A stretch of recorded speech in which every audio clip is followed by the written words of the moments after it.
welcome to our Morning Throners podcast. I'm Nelson. I'm Jeff. I'm Glow. And I'm Kyle. And we're the fucking Morning Throners. And welcome back to another episode of your favorite Song of Ice and Fire podcast. We're the Morning Throners. I'm Jeff. We're talking Davos 1. New POV. Baby. First new POV. Let's go. We get, not to spoil, but we get two in a row, That right? was one. I figured you'd bring it up because I figured you'd see it at the end of this chapter. Yeah. Here's the second one. I missed it. Theon. Oh, We get Theon. two POVs. Kyle's getting spoiled now. Before we get into the new POVs, we're gonna give a quick shout out to some comments we got. I don't think we've addressed comments in a while. We got one from Simon Kelly. He's commented a few times. I think he's probably from Europe because he gave us some corrections on our Hadrian's Wall history. He said separates England from Scotland, north-south, the civilization, Roman from the Picts or Celadonians, the Scots. Romans went to look what was beyond the wall in the Moray Firth-ish. That's what he says. Moray Firth is like a bay, kind of like in the northern part. And he says they found nothing but painted men and thought sod it, which translation for those of you who don't speak Brit, that means fuck it. So they basically went up there, saw painted men, and were like, fuck it. So You Googled and then that. Haley Anderson also first this is a first time commenter. This was a while First ago. time, a long time. But Haley, if you're listening, thanks for the comment. She just said she loves the stuff and she gave a comment. And then she did another part about something we're not going to talk about because it might involve spoilers. Ooh. But thanks guys for commenting. Other people, be sure to leave your comments and we'll talk about it in the depending on what part, the spoiler section or not spoiler section. Oh, on top of the comments, make sure you like and subscribe on iTunes, Spotify, YouTube, but please be sure to leave a review on iTunes. There we go. Getting the sellout stuff out of the way early. We never do that. All right. We'll see if it helps our numbers. Smash that And like here's Smash a that quick like 30. button. Hit the Here's bell. a quick Hit that bell up in 30-second the ad by No. JK. So Kyle, what do you think of the first Davos? Yeah, what do you think? What do you think of the new character? And I guess like you said, if you want to touch on it, like what do you think about Theon for the next one?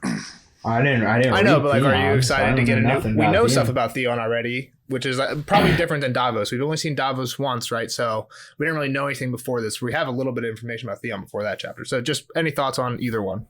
Yeah, so like first impressions on Davos, I mean, he seems like a good dude. He kind of goes through like this whole internal struggle of like where he came from and how he got to where he is, and like should he even give a shit about Stannis? But Stannis made him who he is, so he should give a shit about Stannis. And we'll get through all this obviously as we talk. But I mean, like I said, he seems like he upstanding and honorable. I'd say one difference between Davos Even for a smuggler. and I think all of our other I POVs. didn't hear you, Glow. He said even for a smuggler, he's honorable. Even for a smuggler, And that's kind of what I was. he's got That's what I ethics. was gonna say. Is like all of our other POVs are highborn, right? Yeah. Are there any that we like? We got Tyrion, Lannister, and then is there everybody else Starks, right? And Jon Snow. That's all the POVs. Yeah, I'm trying to There's think. got to be somebody that's not another one that's not a Stark that I'm missing, but I think that's pretty much everybody. Let me see. Dan, Yeah, I mean, the Danny's one-offs we highborn. did. Yeah, and Daenerys Daenerys. had There one. you go. Yeah, but obviously she's probably closer to like her situation. She's had a little bit of a shittier past. Yeah, and I'm not saying being they're highborn. all just like the entire thing is pampered the whole time, right? Like Arya's in a shitty spot right now. Rob's like been I was gonna fighting. say Arya's pretty Yeah, fucked. but like low birth. This is like It is pretty cool to see Davos as a lowborn guy who's now highborn, but his family, or at least his sons that we hear from, so are he's like a knight, really, but I guess highborn. I was gonna say he's still not I- highborn. Highborn means like sure, born into but that. the kids are kind of acting like, Yep. you're a knight, like I'm not a piece of shit from Flea Bottom, like I'm a knight's son. Yeah, and we'll get into some of that too. Like I think they have some good points with that. Well, and he even mentions that like my grandkids or whatever might Yeah. not run into the same shit. Like he understands that there's this transition period where, I mean, he's thought low upon by everybody. And this is a lot. This is a long chapter, so why don't we get a quick like summary of like there's like I think 3 main parts, right? Like and that way First we'll part, just covered all that. they're way out on the beach, We're not tiptoeing around it. Watching the burning of the They're god burning the statues. 7 gods. Yeah. burning 7. Then we get The into second- the ale house With or the Salador, tavern. yeah, Salador. we're basically has With this long Salador. conversation with Salador about some news from King's Landing and also some like weird And then we prophecy, get up history, to, lore stuff. And then the last part was Stannis. Then we get up to Stannis. And we have a combo My with him. man Baratheon. And I want to bring that up because what's the deal? Like, what's Stannis? Like, what's the part with Stannis about? pretty much sending out word that he's the king and everyone else is a false king. Yeah, so just because I've been editing a lot of podcasts recently. Hang on, you skipped the best part though. He's unloading the Cersei stuff here. Like, I mean, that'll be the first that gets out. Joffrey and Marcella and Tom. Yeah, and we'll talk about there's some problems like there's no proof. We'll get more into that when we get there. I just want to bring this up now because just in a lot of the chapters we've done before, people say like, oh, there's 3 kings, right? Like the Tyrion one that I just edited, and that's the one that just came out. Somebody makes a joke about toasting, like, oh, we're going to need 3 glasses of wine. And we talked about like, oh, who are the 3 kings? And like, there's always this like thing like, Stannis seems like the obvious, like when people say, oh, this is the next king, or if there's anybody in contention, people always, like we always assume it's Stannis because it makes the most sense like through the lineage, but we never know. Like until this point, he hasn't really thrown his hat in the ring, which is I think what I've said probably a few times in just past chapters. Yeah, this is the first time he's letting people know like, yo, I'm bidding for the king. You better bow down to me, bitches. Yep. So I think like even in the last chapters, Stannis was kind of like just missing as well. Like people knew where he was, but nobody had heard from him. Yeah. Like nobody knew what he was doing, and so like I mean, he's been laying low. Like, did he even care about being king? Do we know? Nobody knew. Like I mean, he's just kind of out there and amassing a fleet, I guess, of boats, kind of maybe. Yeah. Pretty much the best anybody got on. Yeah, but I bring it up because I think in 2 different chapters, the Catelyn one and the last Tyrion one in Game of Thrones, where Tyrion's talking to Tywin, I think they're like, oh, someone says like, oh, there's a new king, and Tyrion's like, Renly? What? Why is it Renly and not Stannis? And then Kat basically has the same reaction when she hears, because everyone basically just assumes Stannis would be like in the running, and now he is. So yeah, now we basically officially have 4 kings with their hat in the ring. All right. So we start off on the beach, like we said, in the burning of the 7 gods. What's the first? A lot of times I think the first sentences are kind of poetic. What's the first one? I don't actually even have it. The morning air was dark with the smoke of burning gods. Yeah. It's sick, dude. Pretty literal. It's pretty literal. Yeah, 100%. And I feel like there's a lot of like weird like symbolism here with like the gods. Absolutely. Right? Yeah. Or just like Davos thinking and like, oh man, is it actually this type of shit? Yeah, exactly. Like, he's trying to find the symbolism in what's going on. Yeah. Yeah, exactly. Getting all superstitious with it. So obviously the gods are burning. Yeah. Davos know. Yeah, they drug all the statues outside. Yeah, all the wooden ones, all like these giant, I'm assuming pretty large ones from the Sept, like where these ancient ones. Later, he even mentions that they're currently burning the statues that Aegon the Conqueror once prayed to. Right, like the person who took over the entire 7 kingdoms 300 years ago, he launched that conquest from this island. So like this was his home island. This is where he prayed. So and he probably had a pretty dope sept there too. Exactly. He's just thinking there's so much history. He even at one point he talks about like all the different layers, how many times these things have been like re-lacquered and repainted and stuff like that. Like there's just a lot of history to these things. Just aside from like the obvious affront of burning a religious symbol or you know what I mean, like. Just a personal and sentimental value to like a lot of these things as well. Yeah. Yeah. I mean, it's pretty blatant, like changing the guard kind of thing here. I mean, definitely. Yeah. And they Stannis gets into it at the end, and we can talk about that. I mean, the real weird thing is that the only person other than like originally everyone that was here was the 7. You know, they believed in the 7. They worshiped the 7. Yep. And one person kind of came in and changed everything, and Melisandre. Yeah. But who's Davos with right now? Like he's with his 2 sons. Kids. What is it, Alicent or Alicent? Allard and Dale. Allard and Dale. Yeah. So I assume these are his 2 eldest. I think 2 eldest sons. And then he's got a lot of sons. There's a third. Oh, wait, there's 7, right? 7 sons, which is crazy. I mean, well, which one's the squire? Can you imagine just pumping out 7 kids and them all being the boys? Let's talk about that for a second, just real quick. Yeah. 7 kids, all boys. It's pretty well. Yeah, that's good numbers. That's what you want. Good on him, man. So yeah, and there's one other son with him, not with him, but there as well. The squire Devon. Yeah. So he is Stannis' squire. Which again, like, not only did Davos get raised high, and we find out like a lot of this throughout the chapter, but like his son, like everything about like his whole situation improved like drastically. Like he actually got like a keep. Huge. Right. So he got a keep. He got his sons all have like good positions. One is literally a king squire. Davos is now himself a knight. the other ones are like captains on ships. These right? two sons, I think, are captains of their own ships. Mm-hmm. I think is either his third or his fourth son serves below him on his ship, and then the other one, either the third or the fourth, whichever, I don't know the order exactly. The other one serves as Stannis's oar master, I think, right, on Fury.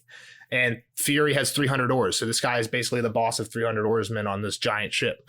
So I mean, they're pretty big position there. They're Great all job. like doing well for themselves now, which is like a lot of the stuff that like Davos obviously has some issues with this, and even his sons, right? His sons, like right off the bat, they say like this is not good, this is an ill thing, and Davos just thinks to himself like they're young but rash. They don't understand that everything we owe to Stannis, and even says that like Allard would probably have ended up on the wall, or like some horrible like bad shit would have happened to all these kids if it wasn't for Stannis.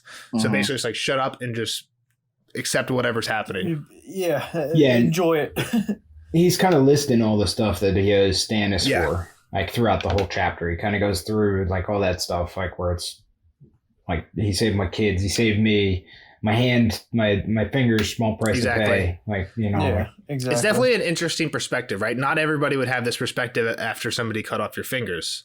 Like some people would I hate mean, Stannis. if you really think about it, it's like you could have dude. You could have been killed or sent to the wall, I'm sure it was like you could be a knight for chopping off a couple fingers. You can take my fingers for that. Come on. Yeah, yes, I'm sure that's an easy trade. I'm sure that conversation to was then be like your whole life that was like hard. It's just as weird shit. that he stuck. Like it seems like you wouldn't stick around Stannis, right? If that somebody did that to you, you'd be like, all right, cool, I'll take the punishment, take the reward, and I'll go chill on Cape Wrath. But you know what I mean? Like he is take, like devoted to this guy now, and it makes sense because he did gain a fuck ton out of this. But it just seems like for sure. I feel like not everyone would react the exact same as Davos. Okay, but if he doesn't, if he just takes the punishment and leaves, what is he? He's going to be he's a knight on Cape again. Wrath, but he has lands. He has lands in a whole fast now. I think he would still have to serve the king somehow. Yeah. Go ahead, Glo. I think you would have to serve the king somehow. Like you can't just again. That's what I'm saying. Like this is kind of is a pointless conversation. We don't know how that conversation went, how the deal was struck. Like if Stannis was like, all right, here's a deal. I'll cut off your fingers. You'll be a knight and serve me for the rest of the time. And then, or you can go to the wall. Like maybe he gave him an ultimatum like that. And that's how it went. Maybe I'm reading too much into it. I don't know. It seems to me like he like purposely like went out of his way to serve Stannis without necessarily needing to do that after this deal. Well, and he's like a confidant and like advisor. Yeah. And he's like the right hand man to the guy, as well. Yeah. But what I was going to say is that I think it's easy to say that you give up your fingers without actually the threat of that, Jeff. Yeah. I'm sorry. I don't know that it's as if you're going to tell me you're going to kill me or cut off my fingers, you can cut my fingers off. Kyle's saying the decision is easy to think of like that, but if there's somebody with a knife in front of you, like, all right, you ready for this? You might rethink it. Is he going to slit your throat or cut off your fingers? I'm going to take my fingers. I mean, or send you to the wall, or just put you in jail for a couple of years. Like, I don't know all the options that were available to him, but I don't know, I think we do, Nels, or I don't know. We'll learn about it. Again, I feel us getting a little bit too deep into a conversation that I don't think matters too much. Right, I know this is a long chapter. While we're out on the beach, Melisandre is kind of down there by herself. There's other people a little bit closer, like Stannis, all his men, his wife, and her people. Yep. She's singing prayers. Yep, she says she circles and she says the same thing 3 times in 3 languages, right? She just says the same thing, repeats it in a different language. The speech of a shy, then High Valyrian, then the common tongue. And what she's saying is, R'hllor, come to us in our darkness. Lord of light, we offer you these false gods, these 7 who are one, and him the enemy. Take them and cast your light upon us, for the night is dark and full of terrors. Glo's favorite line. The night is dark. It's not my favorite line. It's just the only way I like to sign off. Okay. The way I read it, that's how she says. That's what it was. She was saying 3 times. And who do we know? Is that from something else too? The night is dark and full of terrors. I don't think so. I think Glo's probably said it before. Just yeah. Glo. Glo's been saying that since like episode 1. So who's drinking the Kool-Aid? Selyse. Queen Selyse. And I think again we knew this a little bit and from her the prologue. Men. I think we knew a little bit. And her men. Yeah. So I don't know if it's like there's men under her and they all do what she does, right? Because not all the men under Stannis seem to do the same thing. I think it was more of the men who did adopt were partially men who adopted just to get on the queen's side, right? They're like, oh, I'm a hedge knight or whatever. But if I'm one of the first one to accept this religion, then I'm going to be like the queen's right hand man type thing. So I think just a little opportunistic. So they call these people, and again, that's probably not everybody, right? So we hear one of them is Axel Florent, who is her uncle. So there is probably just people who are aligned who are just, and he's sipping anyway. the Kool-Aid hard too, or he's just playing a fronting like act. he is. Yeah, exactly. We're not sure with Axel Florent, but he they call these group of people the Queen's Men. So sometimes they'll say like, oh, he's one of the Queen's Men, which basically just means he is one who has kind of accepted the religion and potentially is more at Selyse's command than Stannis potentially. But again, they're all kind of one. Like I think Stannis kind of has say over everybody. That's kind of how I got the Queensmen out of this chapter, like what I got from the Queensmen out of this chapter. Mm-hmm. I concur. So we hear about there was a little bit of trouble when they were like setting up this fire. The Septon wasn't too happy about it, and there was another lord, Sir Hubbard Ramton, who wasn't happy about it either. The Sept, right? Yeah, so he got him and his 3 sons, and they ran into the Sept to protect it, and they were able to kill 4 men before they killed the Sir and one of his sons, and the other 2 were taken to the dungeon along with the Septon and Lord Gunser Sunglass, who's another lord. I think we heard about him in the prologue. And basically, when all this started happening, he didn't fight back, but he told Stannis, like, yo, I'm not about this. I'm out. I'm switching sides. And Stannis was like, nope, you're going to the dungeon. So they all got thrown in the dungeons. Yeah, that's pretty wild. I mean, you're pretty devout. Yeah, it's being pretty hard for. Well, then after that, everybody else fell in line, right? That's part of what made everybody else be like, okay, we're not going to talk back about this. I like didn't catch that on the read through because it was like talking about Aegon and whatever, and then it was just like these guys protecting the statues. I thought it was around when Aegon was around, but now that it was, I mean, it makes more sense. It was a little. Way, I agree with Kyle. It was a little confusing how they go right from mentioning Aegon to talking about defending the Sept. Like it was.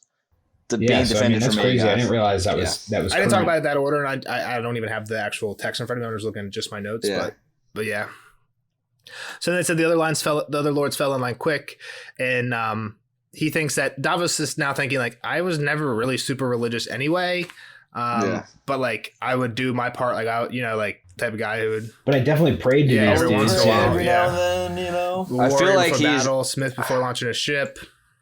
I feel like he's most like Christmas, Easter only people, where like you do what you need to do for your religion and you pray when someone's times. Like if you have like a sick family member or something. Yeah, exactly. Or like, shit, I need this test. Like, I think a lot of people can relate to that, but but either way, like he's like Davos does not like this. He says like looking at it, this makes him feel doesn't make him feel good, and he thinks that Maester Crescent would not have allowed this either.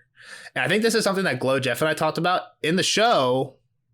This is like the same as the prologue. Like this scene takes place right before the prologue. And Crescent is here and is trying to stop it. He's like running out in the middle of like the ceremony and like stop this. Yeah, and they just like take him away or something.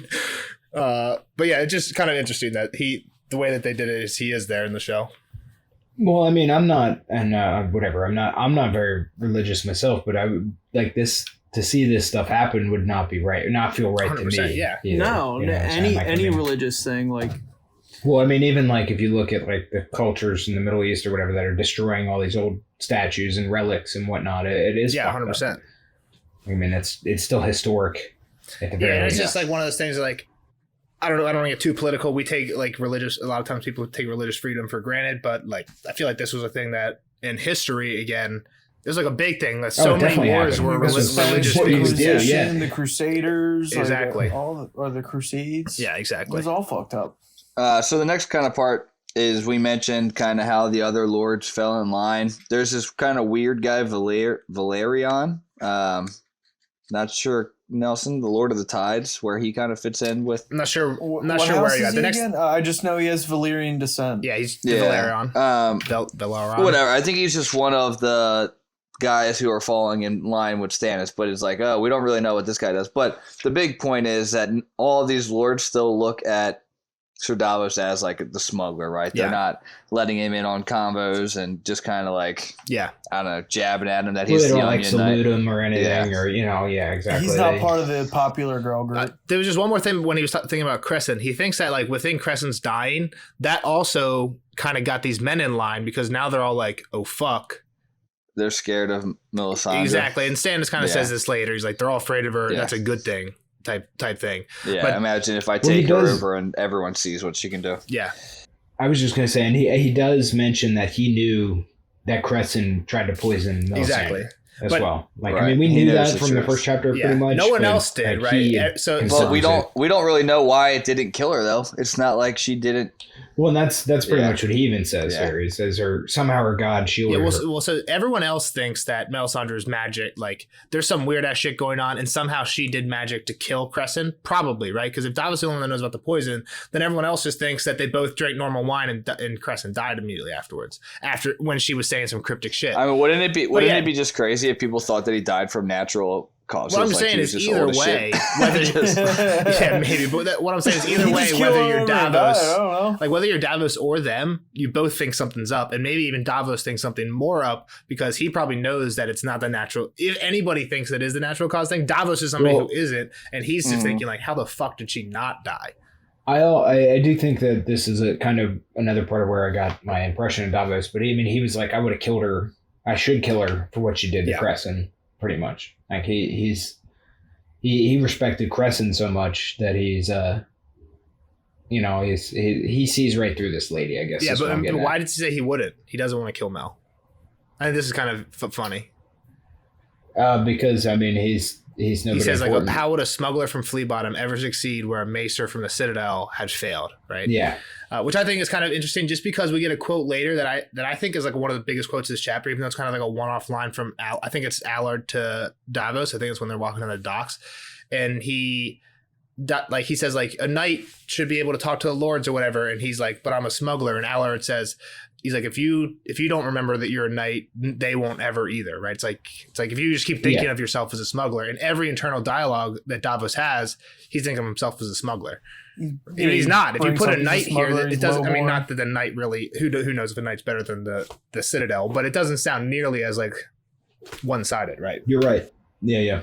Well, that's what Good point. I mean, how long has he been a smuggler versus knight? Yeah, I know, but 90% of his life or more. But yeah, I agree. But you were a student way more of your life than you were anything else, right? You were a student from kindergarten until the end of college, but you don't think of yourself as a student anymore, even though you've only been doing what you're doing for a few years. Come on, It's not different. Good point, Nelson. It's all right. Think about it more of an occupation. If you like switch jobs immediately, like, all right, I'll give you an example. I coached defense most of my career.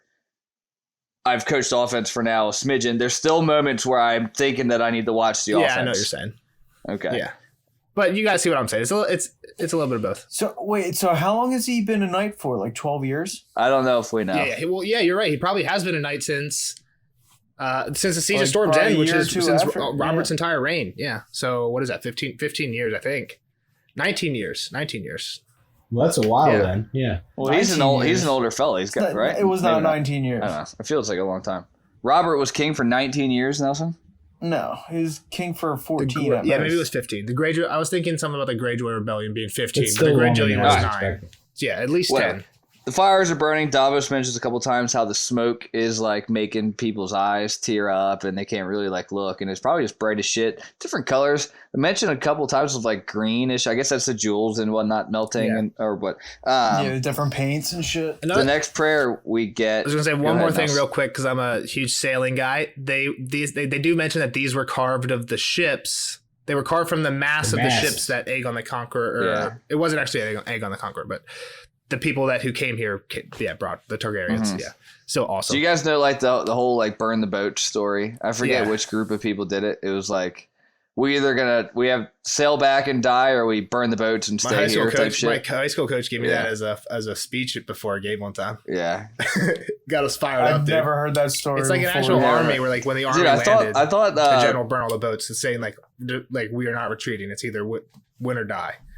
yeah. It was either like we either freeze to death, sail home, or we burn the boats. And they were like, fuck it, let's burn the boats and keep on going Yeah. type shit. But Yeah, it was just kind of more stuff that we said before. Like what you were saying with Valeron is what I had next. oh, okay.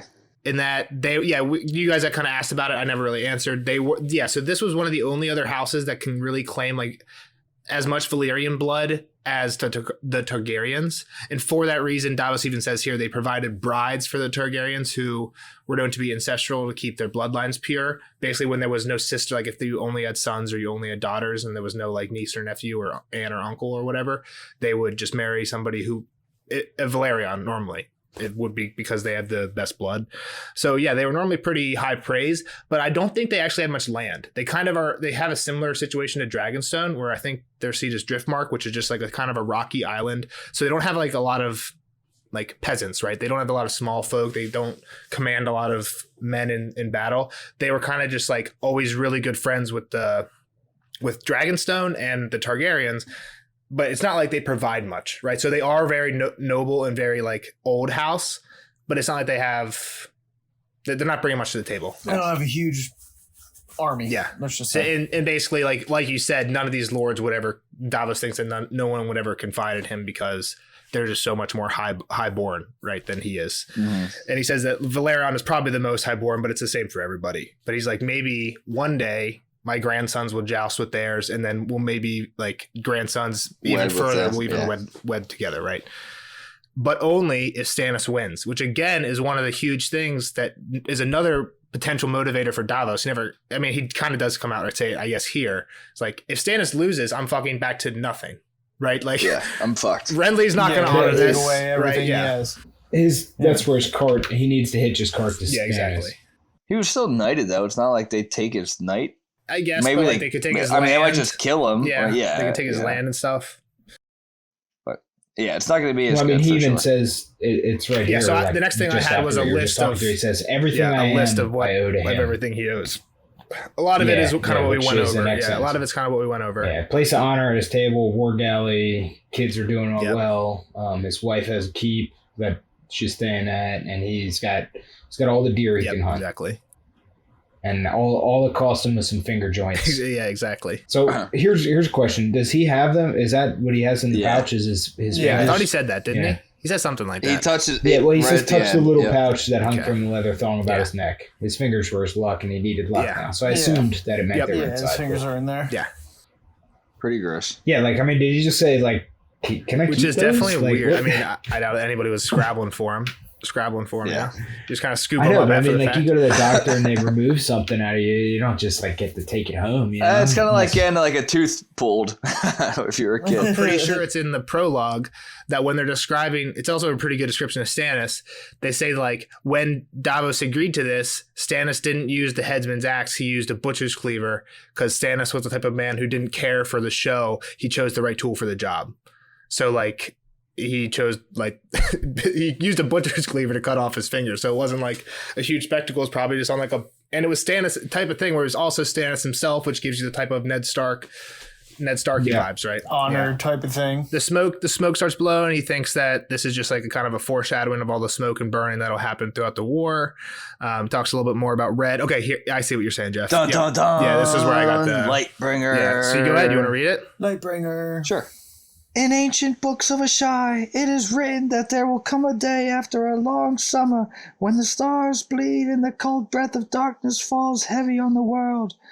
In this dread hour, a warrior shall draw from the fire a burning sword, and that sword shall be Lightbringer, the red sword of heroes, and he who clasps it shall be Azor Ahai, come again, and the darkness shall flee before him. She lifted her voice, so carried out over the gathered host. Azor Ahai, beloved of R'hllor, the warrior of light, the son of fire, come forth, your sword awaits you. Come forth and take it into your hand. Unless Kyle has something to say about this, I'm not going to push it because we can talk about it more later because we get more about this, a little bit more about this later. But we can either go into some of it now or wait. Up to you, Kyle. Well, I mean, Salad. I forget. Yeah, let's wait for Salador. Salador talks about it. So I think we should probably talk about it then. Yeah. All right. So what really goes on is that they start gearing Stannis up to be a little fire protected. Giant oven mitt. That's one of the things. We forgot to mention that there's been a sword in the father. And the mother. In the mother. Okay. Okay, that makes sense, right? Yeah. In the mother, in the chest of the mother.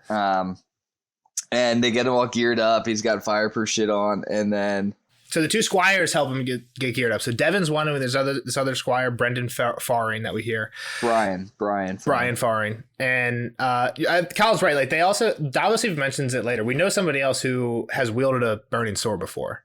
Yeah. Right. And it gets mentioned here. So I think there's two purposeful comparisons, and like also like a thing with Stannis here. So we hear Thoros of Myr. I don't think I mentioned that. I think Davos says I saw Thoros of Myr fight with him. It gets mentioned a little bit later because he was at Joffrey's. Like, exactly, but he doesn't wear. We don't hear of him wearing a mitt, right? Like we actually saw like we don't hear that. So it's kind of like a. Well, his wasn't also in the middle of that's part fire. of it, right? So I think there's another comparison here where somebody else we know stands right on the edge of a fire again without a burning mitt, without a shield. Not that it really like means anything, but I think it's definitely a comparison for both those two things. What it means, I mean, it's kind of weird that they get them all geared up. Well, it catches fire. Like his like cape and shit catches fire. Yeah, he's on fire to some degree. But so you're like purposeful. praying to this fire god and like yeah. It's like here's the protection from the fire now. Yeah, it's kind of backwards. But all right, so we also get one of my favorite characters chimes in here. A little patch face action. Under the sea, the smoke rises and bubbles, and the flames burn green and blue and black. Patchface saying somewhere, I know. Oh. I love that. Patchface is a fucking weirdo. I love Patchface. I don't know what I've said in the spoiler section versus non-spoiler section. So, Kyle, anything on Patchface? Fuck Patchface. I have no fucking clue what he's talking about, man. Okay, yeah, dude's nuts. Moving on. Yeah, he's fucking wasted time. All right. So Stannis goes, gets the sword, pulls it out. It's on fire. So Selyse is just like wetting herself right now. Like she's so excited. She's so hard. Yeah, and then Flora and all the other Queensmen like start chanting with her. Then Mel lifts her hands. Melisandre, I have her in my notes as Mel. People call her Mel. Melisandre lifts her hands above her head. Behold, a sign was promised, and now a sign is seen. Behold, Lightbringer, Azor Ahai has come again. All hail the warrior of light. All hail the son of fire. And then a ragged wave of shouts gave answer.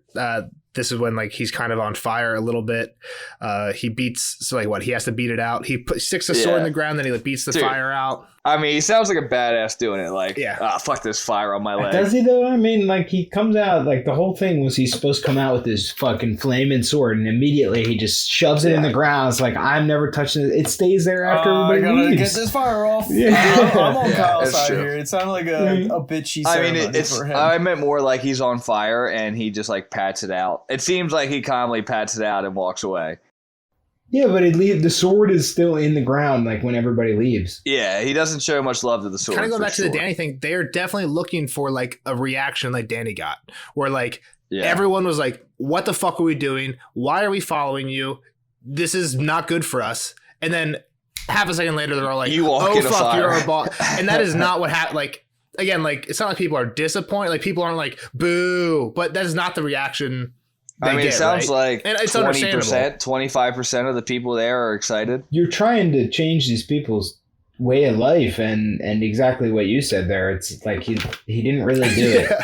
Like he didn't. It seems like it fell a little flat. The spectacle wasn't there. All right. And once, and to be fair, Stannis just seems like he's kind of going through the motions here, where he's just like, yeah, this is what they want me to fucking do, and I'm going to do it. And he touches on that, I feel, later at the last part, too. Well, he even did in the beginning. He's like, Stannis is just standing there with the stone face. Yeah. Like, he doesn't really seem to give a shit. He's just kind of trying what might work. So the next little thing I think we can incorporate into the podcast, there's a precursor to For the Night is Dark and Full of Terrors. It's like a Gillo give and take here, right? Mel says, cast your light upon us. And they say, for the night is dark and full of terrors. So I think now before Glow signs off, we should have Jeff start saying, cast your likes upon us. And then Glow can sign off with the night is dark and full of terrors. Just farm. The night is dark and full of comments. The night is dark and full of subscribers. Exactly. All right, Stannis puts the sword in the ground. And even though it's like hot as shit, you can see the flames are just kind of dwindling and dying. And then you just get a charred ass sword. The gods are pretty much charcoal at this point. Yeah, Mel's singing. Nothing's left. And like basically when the song's over, Stannis is like, all right, we're done here. And like kind of like walks off and leaves the sword behind. And this is when like doesn't Devin go out to go get the sword and He stuff. throws his oven mitt like unceremoniously. He just like drops the oven mitt. Doesn't like, care. Drops his cloak. He's like, "Fuck this." Then he wraps up the sword in the cloak. I think there's Devin. Yeah, do, and then right? it says that, like Davos says, like they wrapped up the red sword of heroes that Devin thinks, or that Davos thinks looks like a mess. Looks a proper mess. It's a burned fucking sword. It's probably junk now. All right, so the Suns start walking back. This is where we get a little bit of the Suns proving what Davos had said earlier, that they were just pretty rash and pretty opinionated for being a smuggler's son.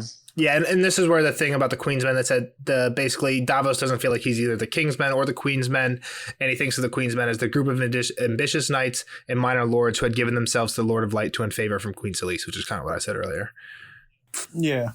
On that note, he also talks about how if Stannis isn't around, like nobody's going to give a shit about him anymore. Stannis is the only reason he maintains his knighthood. We kind of talked about it. Somebody's like, well, they're not going to take his knighthood. It sounds like they're going to shun him at the very least. They're not going to accept him. Like who cares? Like, yeah. So like kind of the thing where like Dunk's a knight. Why he's. But people aren't going to just let Dunk do whatever, like walk into a castle and just be like, oh, I'm a knight, I can be here. Like, no, you're still a fucking like lowborn. Yeah, whatever you were knighted, but you're still lowborn type shit. So yeah, I agree. So they're basically walking down to the shore, right? Back down to the docks. Mm-hmm. And they're saying like Devin did well. Back to their ships, kind of, right? Yeah. He also does a lady. Oh wait, no wait, she's queen. Yeah, Queen Selyse as well. We've seen a bunch of people do that. Yeah, we bring that up a lot. Yeah, you're right. So yeah, he's walking down with Dale and Allard, and Davos is saying like, "Oh, Devin did well," and Dale's like joking like he fetched an oven mitt. Like, yeah, he did. Yeah, he did a good job of doing fucking nothing. And basically, Allard says that there's that Stannis had a sigil on his chest, a fiery heart. And he says like, "What the fuck was that?" The Baratheons. No, Devin had it on his chest. Oh yeah. What Devin had on his chest? Allard asked. And he's like, "The Baratheon sigil is a crowned stag," and Davos says that the Lord can choose more than one badge. And Dale says like a black ship and an onion. and Allard says the others take our onion. Again, just a quick reference to the others and that flaming heart. It was an ill thing to burn the seven. So this again, we kind of said it earlier. The Suns, like Davos, aren't on board with this. Davos calls him out. He's like, "When have you become so devout? You're a smuggler's son." And this is where he says what I said earlier. I'm a knight's son. If you don't remember, why will they? And that's the other thing is like some of these kids, his kids, might not have even have been born while he was a smuggler. Like these two probably because they're old enough to command ships. But like, I mean, he said that they were lowborn, so they weren't on there. Exactly. The young two. I mean, I think the onion's pretty cool. I'm going to throw that out there as well. I mean, it's a cool story. There's a nice story. I mean, kind of a cool story. But to the Sun, I get why the Suns wouldn't like it. To the Suns, it's just a reminder that they're. He's only the onion knight. He's not an actual they're knight. Not knights from birth. They're knights from service, basically. I mean, no one. Is anyone really a knight from birth? I mean, that's what Davos says. Is like my grandsons, they'll get respect. Yeah, they're not important from birth. How's that? They're not lords from birth. I think it's better than knight. But he tells them that they'll never be knights if they keep meddling in stuff that's not their business. And he's like, we're here to serve Stannis, not question him. So serve him. This is his basically saying like, this is his God. We do what he says. Don't ask questions. It's not your place. Here's the other thing. Like if Allard feels this way, how many other people feel this way? That like what they just did is a negative thing. A bunch. I think a bunch. Davos does describe like what the lords look like while they're watching the fire. I think Jeff said part of it. Like nobody really looked happy here. Like none of the lords they mentioned, like some of them look pale. Some of them look like one of them wasn't even looking at the fire. He was only looking at Stannis. So like for sure. I think that was Valeron just staring for sure. Stannis. There was people who also are like Davos' sons and don't agree with this. Mm-hmm. And then they bring up a issue that they have with their ships. Yeah, they're still getting shitty. Like the Queen's guys are getting all the good stuff. And they're water barrels. Wood, they're getting fresh wood, which I guess is bad for water. Yeah, for water on a ship. Who knew?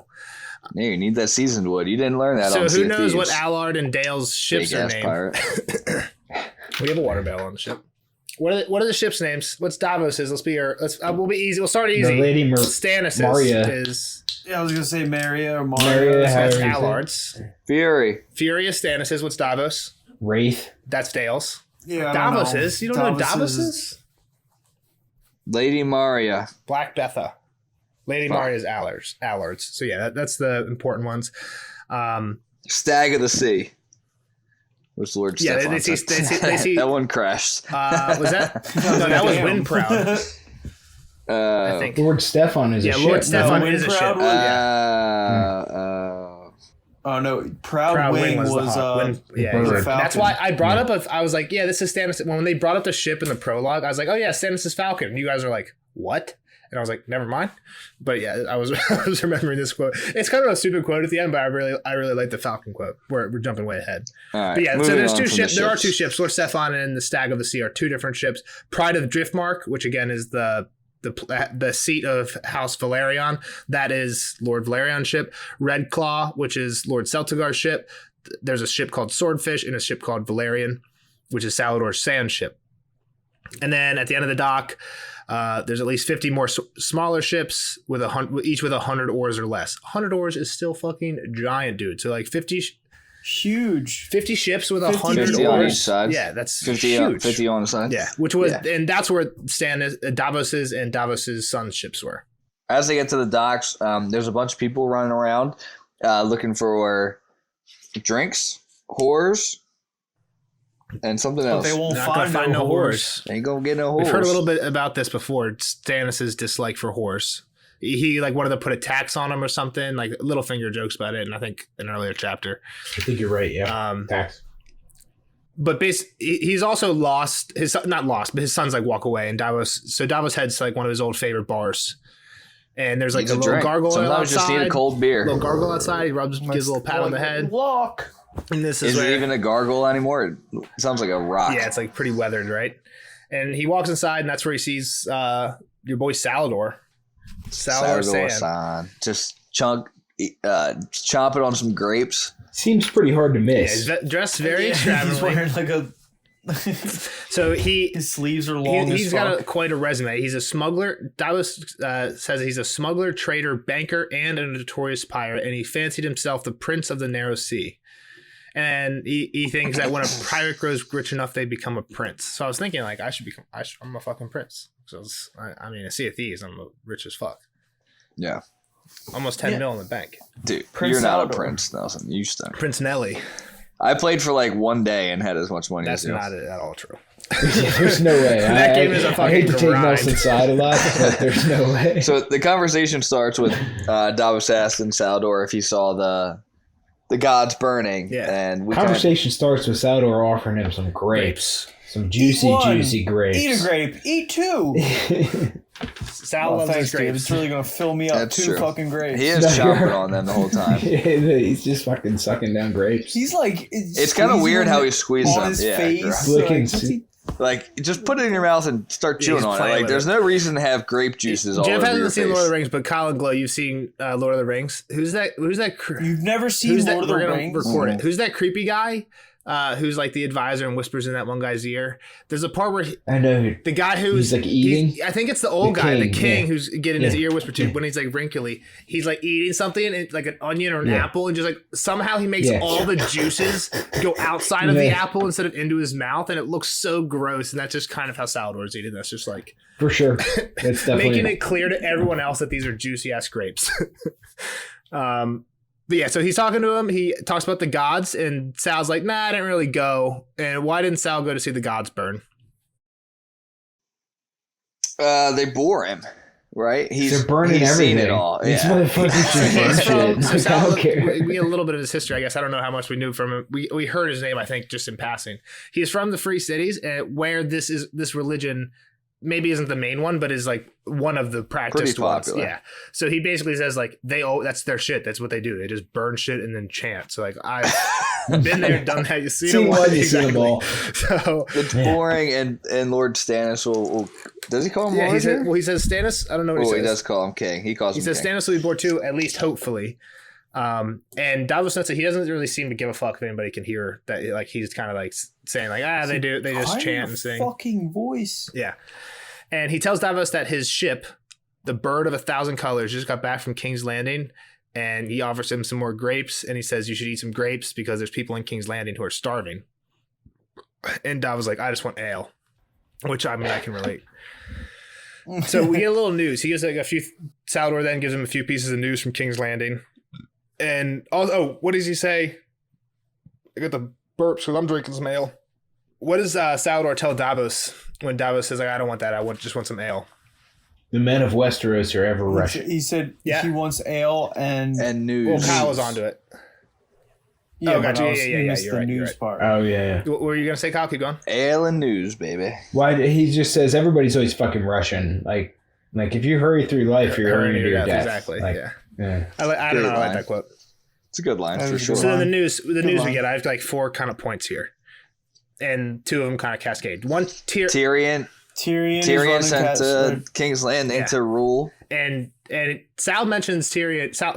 I call Salvador Sal. He mentions Tyrion a few times throughout the chapter, but it's all with the same theme, right? He's like, "What's going to happen? We're going to laugh at him dancing on the walls up there, make him it's like what's going to scare people with that ugly face." Doesn't he say like when we take over, we're going to make him? Right here he says he's going to laugh us off the wall. We're going to make him. But a few times, they say they're going to make him like dress up and dance, and just like it's kind of funny to picture. And he laughs at just like Tyrion being on the battlements, like to fight. Yeah, exactly. The people defending the city are green, and there's not many of them. Yep, that was one of them. The gold cloaks. The other 2 I had were before that. Tyrion, what the thing that Tyrion did last 2 chapters ago. Oh, he took over the Gold Cloaks captain. Sent Janos away and replaced him with a knight with an iron hand, I think is what Salvador says. Yep. But we know it's Jackson Blackwater. But I think that's, again, a cool description of him. And then the other thing I said is, I guess this isn't really news, but he says the walls are high and strong, and they're currently building Scorpions and Spitfires. What's Sal's, like, if Sal was in charge, what would we be doing?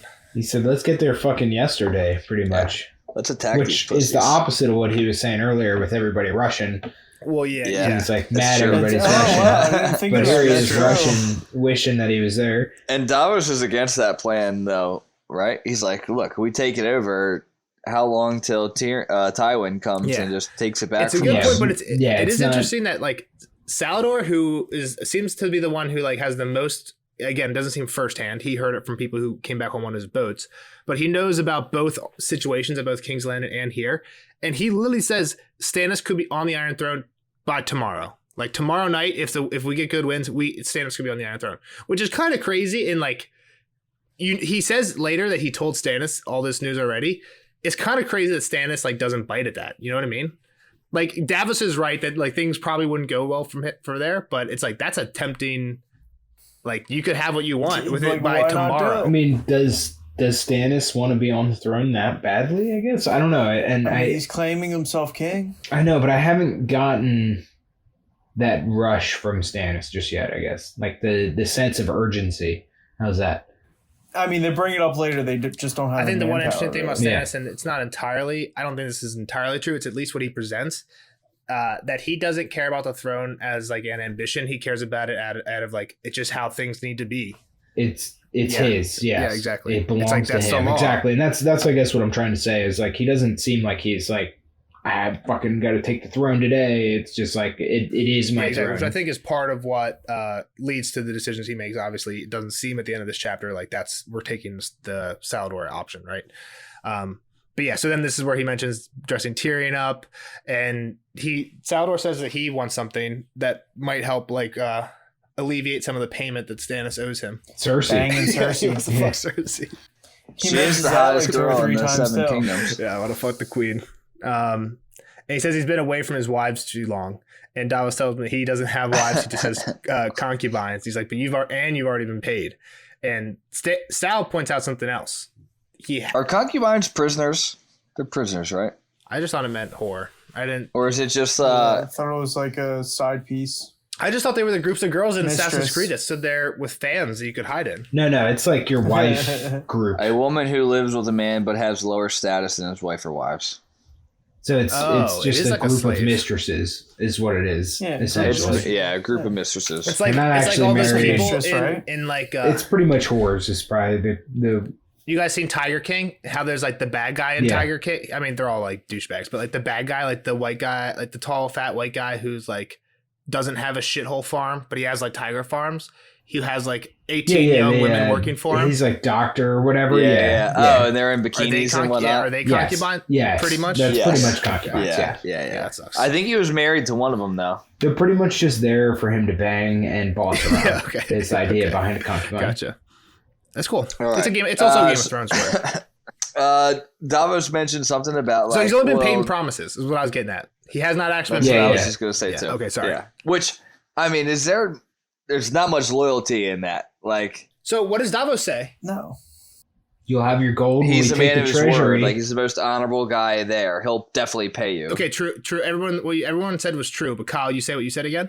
And everybody think about this. Yeah, I wanted to expand on this. You'll have your gold when we take the treasury in King's Landing, but there's no fucking gold in the treasury. We know this. Their crown is very in debt. They're broke. Do we know who they're in debt to?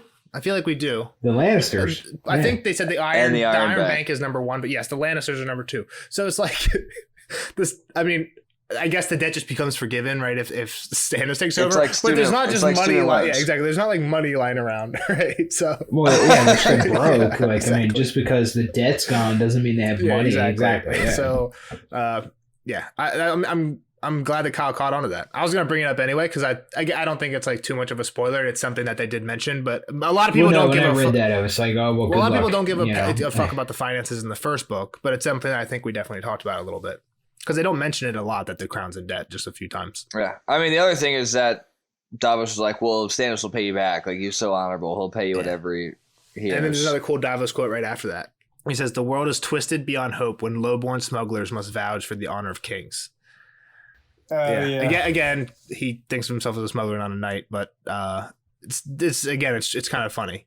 This is when Salvador tells Davos he's already heard this argument. He's like, it's perfect to attack.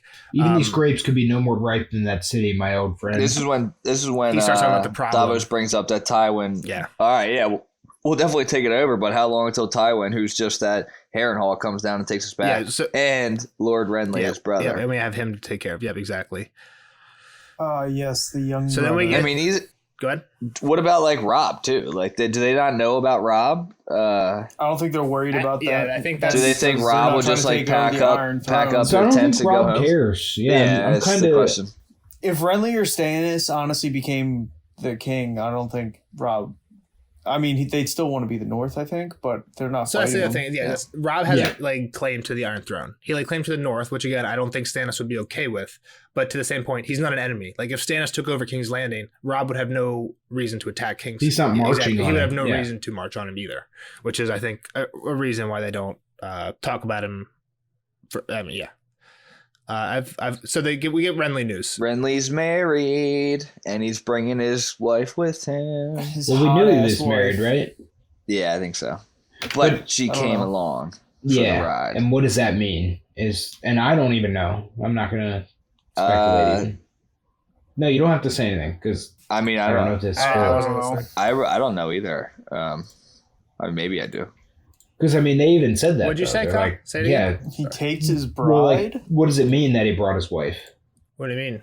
What does it mean? Like they talked about, like, oh, he's just he's going to win, doesn't or know why. he just says he takes his bride. He did not tell me why. Perhaps he is loath to part with the warm burrow between her thighs, even for they're a night. marching. It's a war. She's there. She's on the road with them. Yeah. What do you mean? That's what it means. I mean, he might just like banging her, or. Well, yeah, they don't but say I thought why. Renly was gay. At least in the show, he's gay. He doesn't know. That's what I'm saying. Yeah. They Nelson, don't. I've told you this before. They don't say that in the books ever. I mean, there's hints at it, and again, it's still weird to bring his wife. I guess on a warm march. Even if he is gay people have wives, especially like in olden times, right? So, beards. Is that what that's called? Pretty sure. But anyway, so like, I guess what I'm getting at here though is even if he is whatever his sexuality is, like to bring your wife, your queen, on the march, the war march. Why they're like. That's why he's like, what the fuck is I know, he but doing? Nelson's kind of acting like it's not that big a deal. No, I'm not saying it's not that is. big a deal. But I'm saying they don't say why, Cat's so I'm not going to tell you why. I mean, it's not like... Okay. Cat's with that's Robb. what I'm saying. You that know, was the point I was She's kind of getting at. around battles. I mean, that's another point. Cat is with Robb. Cat's with Robb. But, wow, you really did spend some time. So we've been off for too long for you to do all this work. Is that a sock with X's on it? What is that? Where? No, that's a crown stag. Crown stag. Okay. It's a horse. Looks like a sock. It's a crown. Yeah, fuck. it's a crown. It's a stag. Look at that dog up top. That's the wolf. Why don't you do the fiery heart? It's next to Dragonstone. Dude, why does the wolf have floppy ears like a fucking dog? It How is else do you dead. make it look like a wolf? I guess make it pointy. Their ears are fucking up. Look Good, like a dude. cat. No, you're It's good. beautiful. You're good. You did great, Nels. I like the This is sock. where everyone's at. I It's just, saw it last- does give you a good picture of like the distance between everybody. I don't know what Yeah. there's a random deer in the middle that I don't think. Hold on. Is that Harrenhal? Where's the random deer? This one in the middle should not be here. Near Tumbleton. I don't know what the fuck that is. Well, you have That's what the I was gonna arrow say, why pointed is that way. Tumbleton- Because Tumbleton you have can something. copy paste, and I copy pasted the one on the left onto Storm's End because it's the same sigil, and I must have actually left an extra one somewhere. Fuck it. What a joke. But yeah, what a bad so this map. just shows you where everyone's at, like Such a bad map. for Stannis. Because the main reason is to show where Highgarden is. We haven't really heard anything about Highgarden. This is where Renly's marching from. So I was trying to show where that is in relation to everything else. And they're saying that Renly is marching up your rows of your what they say. Sal says it in some weird form. Road of Roses? Exactly. And to the walking up the Rose Did you Road. draw that boat What boat? below Cape Wrath? Yes. So that's where Davos's house is. I totally forgot. So Davos's wife has their land Dude, is on why'd they I send Cape him heard Wrath. Cape Wrath. Why they send him that? I guess Storm's Yeah, End was exactly. there. That's Storm's End Where land, they're which from. is what which is Stannis is claiming. Dude, everything. he's like not even close to his wife. His wife is definitely I know. out. So that's messing part of why I around. wanted to put that up because a lot of people I don't think know where Stannis is or Davos's like plot of land. Good is job, actually. Nels, on your art. Residences. You did do a good job. Thank you, Nels. sirs. I mean, we don't know if they're at Bridge either. Again, the other thing is we don't know. I'm assuming they're anywhere You don't know along that shit. line. They're anywhere along that line. We don't know how far they've gone, but that's the direction they're going. Is what I was pointing out. And not even they are on the Rose Road. All right, good job for you. All right, moving on. We get into after the whole thing about why is Renly bringing his wife. We find out about the burning sword from Sal's point of view. The king must be told. I have attended to it, good sir. Though his grace frowns so whenever he does see me that I tremble to come before him. Do you think that he would like me better if I wore a hair shirt and never smiled? Well, I will not do it. I am an honest man. He must suffer me in silk and samite, or else I shall take my ships where I am better loved. That sword was not Lightbringer, my friend. The sudden shift in subject left Davos uneasy. Sword. A sword plucked from fire, yes. Men tell me things. It is my pleasant smile. How shall a burnt sword serve Stannis? A burning sword. Corrected Davos, Burnt. said Saldor-san. And be glad of that, my friend. Do you know the tale of the forging of Lightbringer? I shall tell it to you. It was a time when darkness lay heavy on the world. To oppose it, a hero must have a hero's blade. Oh, like none that have ever been. And so, for 30 days and 30 nights, Azor Ahai labored sleepless in the temple, forging a blade in the sacred fires. Heat and hammer and fold, heat and hammer and fold. Oh, yes, until the sword was done. Yet when he plunged it into water to temper the steel, it burst asunder. Being a hero, it was not for him to shrug and go in search of excellent grapes such as these. So again he began. The second time, it took him 50 days and 50 nights, and the sword seemed even finer than the first. Azor Ahai captured a lion, to temper the blade by plunging it through the beast's red heart. But once more the steel shattered and split. Great was his woe, and great was his sorrow then, for he knew what he must do. 100 days and 100 nights he labored on the third blade, and as it glowed white-hot in the sacred fires, he summoned his wife. Nisa, Nisa, he said to her, for that was her name. Bare your breast, and know that I love you best of all things in this world. She did this thing, why, I cannot say, and Azor Ahai thrust the smoking sword through her living heart. It is said that her cry of anguish and ecstasy left a crack across the face of the moon, but her blood and her soul and her strength and her courage all went into the steel. Such is the tale of the forging of Lightbringer, the red sword of heroes. Now do you see my meaning? Be glad that it is just a burnt sword that his grace pulled from that fire. Too much light can hurt the eyes, my friend, and fire burns. Saldor-san finished the last grape and smacked his lips. Yeah, so I mean, let's talk about Azor Ahai. We didn't talk about it earlier. Let's go into it now. What do you think, Kyle? What do you want to talk about? Let's see what Kyle wants to talk about first. Is it the first time you heard about Azor Ahai, Kyle? Yeah, man. Like, where would I have heard about this? Nowhere. Yeah, I don't know. I just didn't. I don't know when the It's first not really mentions brought of up in the things show are. or anything. Well, I mean, I don't even know what forgot. to say about him. Like, is he some god? Like, Age of Heroes. I don't. I feel like like it's kind of Achilles like kind of thing, mythology like, you know, type like, shit. yeah, like Hercules and Yeah. Herculean. But like, I think almost mixed with Jesus because it all like half Jesus because it sounds half religious, right? Because it's Mel's talking about it, and also they're doing this whole like Stannis is like the new Azor Ahai, like the Azor Ahai come again, as if there's like supposed to be a new coming of this guy. Again, nothing we've heard about him so far says that. But the fact that they're doing this thing with Stannis, I mean, it could be like it could just be like a ritual, right? Where like, I mean, people do things that religious figures did as ritual all the time, or it could be we don't know which one it is, right? But yeah, that's kind of Pretty. I mean, really sad story. Like, I mean, is it It's true? not a good one. So what does Mel say? I mean, about how it do you exactly? just get a lion? is Hercules real? I don't know. No. Was he a No. person? I don't know. So Mel says, and in the ancient books, so here's what Mel says about it. In the ancient books, it is written that there will come a day after a long summer when a star bleeds and the cold breath of darkness falls heavy on the world. In this dread hour, a warrior shall draw from the fire a burning sword, and that sword shall be Lightbringer. So, I mean, just that first part. Lightbringer! After a long summer, red star bleeds. Or a star bleeds, doesn't say red star, and the cold breath the of red darkness. comet. We know that there's shit going on up north. There is a comet. That's what I was and gonna say. It has been a long summer, right? So Did she make this up though? yeah, we Is don't the know. question about her. That's Do true. we trust her? That's true. That's a very good point. It's a great question. Then he says, she does. So going off what Kyle just said, do we trust her? What she says then is, in a sword, and in the dreaded hour, a warrior shall draw from the fire a burning sword, and that sword shall be Lightbringer, the red sword of heroes. And he who clasps it shall be Azor Ahai come again, and the darkness shall flee before him. So again, she just says that this hero is going to pull something from the fire. We heard a totally different story. Again, she's saying come again. To Kyle's point, is there even Azor Ahai come again? Is she just like, again, this seems like something that might work in a town full of like people who actually follow this religion, right? And they're like, oh shit, maybe there actually is this guy's going to come back. But here, no one cares, right? That's part of why it falls flat, because no one cares about this religion. If they did, maybe this means nobody something. knows who Azor Ahai is even. Yeah. So yeah, but I thought there was a reference to like stuff that was happening now along with this. I mean, I feel like people might know about Azor Ahai. Like, it's one of the main legends that you hear of. They hear of the Long Night, right? Isn't this what But ended the know Long these Night? at people? least. I was gonna say, does Yeah. anybody else know who the Lords of the Light or whatever they are like as a religion?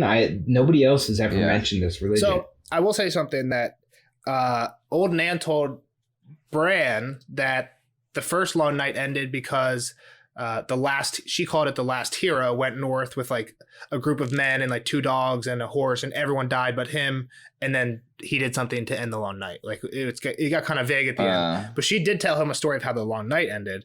Again, she never said anything about Azor Ahai or like a magic. I don't know if she said anything about a magic sword, but I don't think so. Yeah, maybe it's legend. I don't remember old Dan talking about. I will say there's a lot of stuff in the theories, and we'll talk more about this in the spoiler section. But like Azor Ahai definitely gets at least mentioned again. I'm not going to say it becomes a huge thing, but it's mentioned again. And because it's so cryptic and the shit is like, it lends itself to theories, right? This type of stuff. Oh, for sure. Yeah. So anyway, Sal asks him like, when are we gonna sail? And Davos is like, when his maybe god soon? allows it. Hopefully soon. Yeah. Oh, his who god, knows? not your god, Exactly. Davos. What's up with that? His god. And he says that he is That's not the salad big- or sand, so he has to be careful what he says here. Well, you see, the thing is, the king is my god, Yeah. and Exactly. very political answer right there. Yeah, it's a butt kisser answer right there. Is what it is. He said he made him and blessed him with his trust. You got something on your nose there, Dalton. yeah, but like, I mean, we kind of went through this already. Like, to be fair, Stannis is his god because he's made him who he is, and he doesn't care too much about the Seven. Yeah, Yeah, I don't exactly. hold it against them at all. So then basically Saldor says, like, these grapes made me hungry. I'm peacing out to my ship. We'll meet again in King's Landing soon, as he mentions Tyrion dancing for them again. And he's like, also, when you see Stannis, remind him he owes me 30,000 big ones. Or tell him to let me fuck Cersei. Yeah, again. exactly. He's like, or we can talk something if he lets me fuck Cersei. And he's like, and he also says that he should have just given him the gods because they were valuable. So they just burned something that was super valuable. At least let him like pluck the jewels off of him and then burn them. So Davos starts just kind of like reflecting on the conversation, and he thinks of the last time he saw a burning sword, and this is when we see Thoros of Myr. Exactly. I didn't realize it, but it's after the Saldor thing that makes Davos start thinking like, oh, is this sword not special? Which I guess is like comparing it to other burning swords he's seen. Right. And that's why, yeah, you're right. He thinks of Thoros of Myr, and he thinks about this tourney that we haven't seen, but we've heard about this tourney. Doesn't really matter. Any trivia? What do we know about this tourney? One thing. What was Joffrey's name? Joffrey's day, name day right? tourney. Yeah. Do anybody remember what has happened at Joffrey's name day tourney? Well, that was with the Mountain and Sir Loras getting at it. No, That was the Hands that's the tourney. Hands tourney. No, that was This Hands. took place right before does the book somebody started. beat Jaime? Does somebody beat Jaime? Yeah. I And, think I don't know who wins, but Loras and Jaime jousted, and this was where somebody was betting on a dagger, or said to be betting on the dagger. Right, this is where that all happened. Somebody. Yeah, people. I'm just the dagger thing, the dagger bet. Tyrion and Littlefinger. Tyrion was said to have won a bet of the dagger from Littlefinger at that tourney. Yeah. So Davos was in King's Landing then, which is kind of why I pointed up, because that took place basically right at the start of the story, because they left it's like right before they left King's Landing to come north, basically, to meet Ned at Winterfell.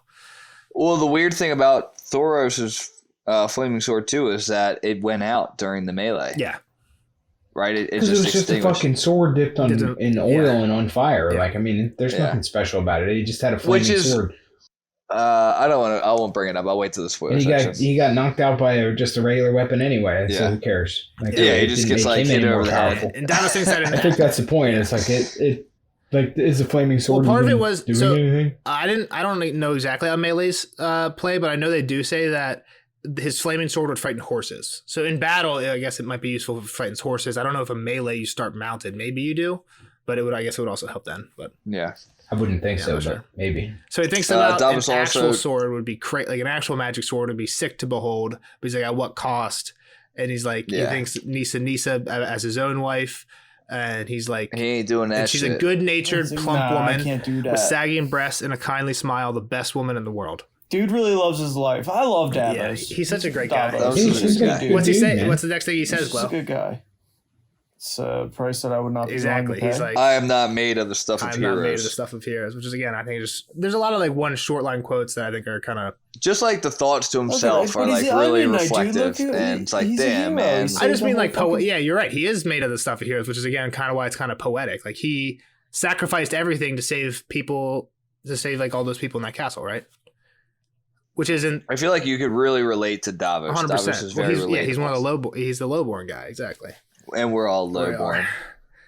More definitely all over one. He finishes his drink and pats the We thing get a on the luck. head. We get a luck Little tap. lup. We get a luck tap. And after dark, Devin came to Black Betha leading a snow white horse. Says Stannis commands that Davos attend him in the chamber of the painted table, and Davos is to ride. Like he brings the horse that Davos is supposed to ride up. Davos goes and he wonders what it's about. And he says that Saldor isn't the only captain who wants to sail, but Davos thinks that they still don't have enough people. Then he gets to the stone drum. So yeah, when they go up, as Davos gets to the stone drum, like there's people coming out. A lot of a bunch of lords. All the lords, right? Yeah. Everybody that hates him All or the doesn't smug respect lords him. we learned about it earlier on in the chapter. Get fools. And most of them Yeah, just they walk pretty by. much Except just for walk one- right by one him. bull. Yeah. But one cat, Axel Florent. Sir Axel Oh, boy, Florent, I think Axel he's Florent. the uncle, right, of Selyse. Does it say that? uncle of Selyse. Yep. And is he Built the, like a the Knight keg. of Flowers? Is he related to him? No, they are. No. The He- Florents are like the underhouse of them. So it's like kind of weird. Okay. That's why it's like weird that some It's of like the the Florents, Karstarks to the yeah, Starks. like some of the Florents might even be for Renly now. Like any of the Florents that were like at They all Renly's, are. except for these guys, right? Yeah. That's what he says. He said they've pledged to Well, I think Renly. that, and what? There's two in King's Landing. Yeah, Those the are brothers red or wine. whatever. Yeah. They're red wines. Oh, yeah. you're those right. are red You're right. wines. Yep. So he stops and talks. he was the Castellan at Dragonstone, while Stannis was at King's Landing, and Davos was probably with him if he saw the tourney, at least for part of it. And now he's one of the foremost Queensmen. And he basically tells Davos that like he was fired up that this morning at the fire show. It's kind of weird that they did it in the morning. Yeah. Oh, it's dawn. It's when Lightbringer's the strongest. Wouldn't Lightbringer, the Lord. I mean, of I guess Light, it's still pretty dark, right? If the sun's coming up, but yeah. I mean, but seems like Glow said I think might be it, right? Dawn, Lightbringer. There's parallels there, sure. Right? Yeah, for sure. So yeah, it just struck me as like a night thing because Davos goes and gets a beer right away.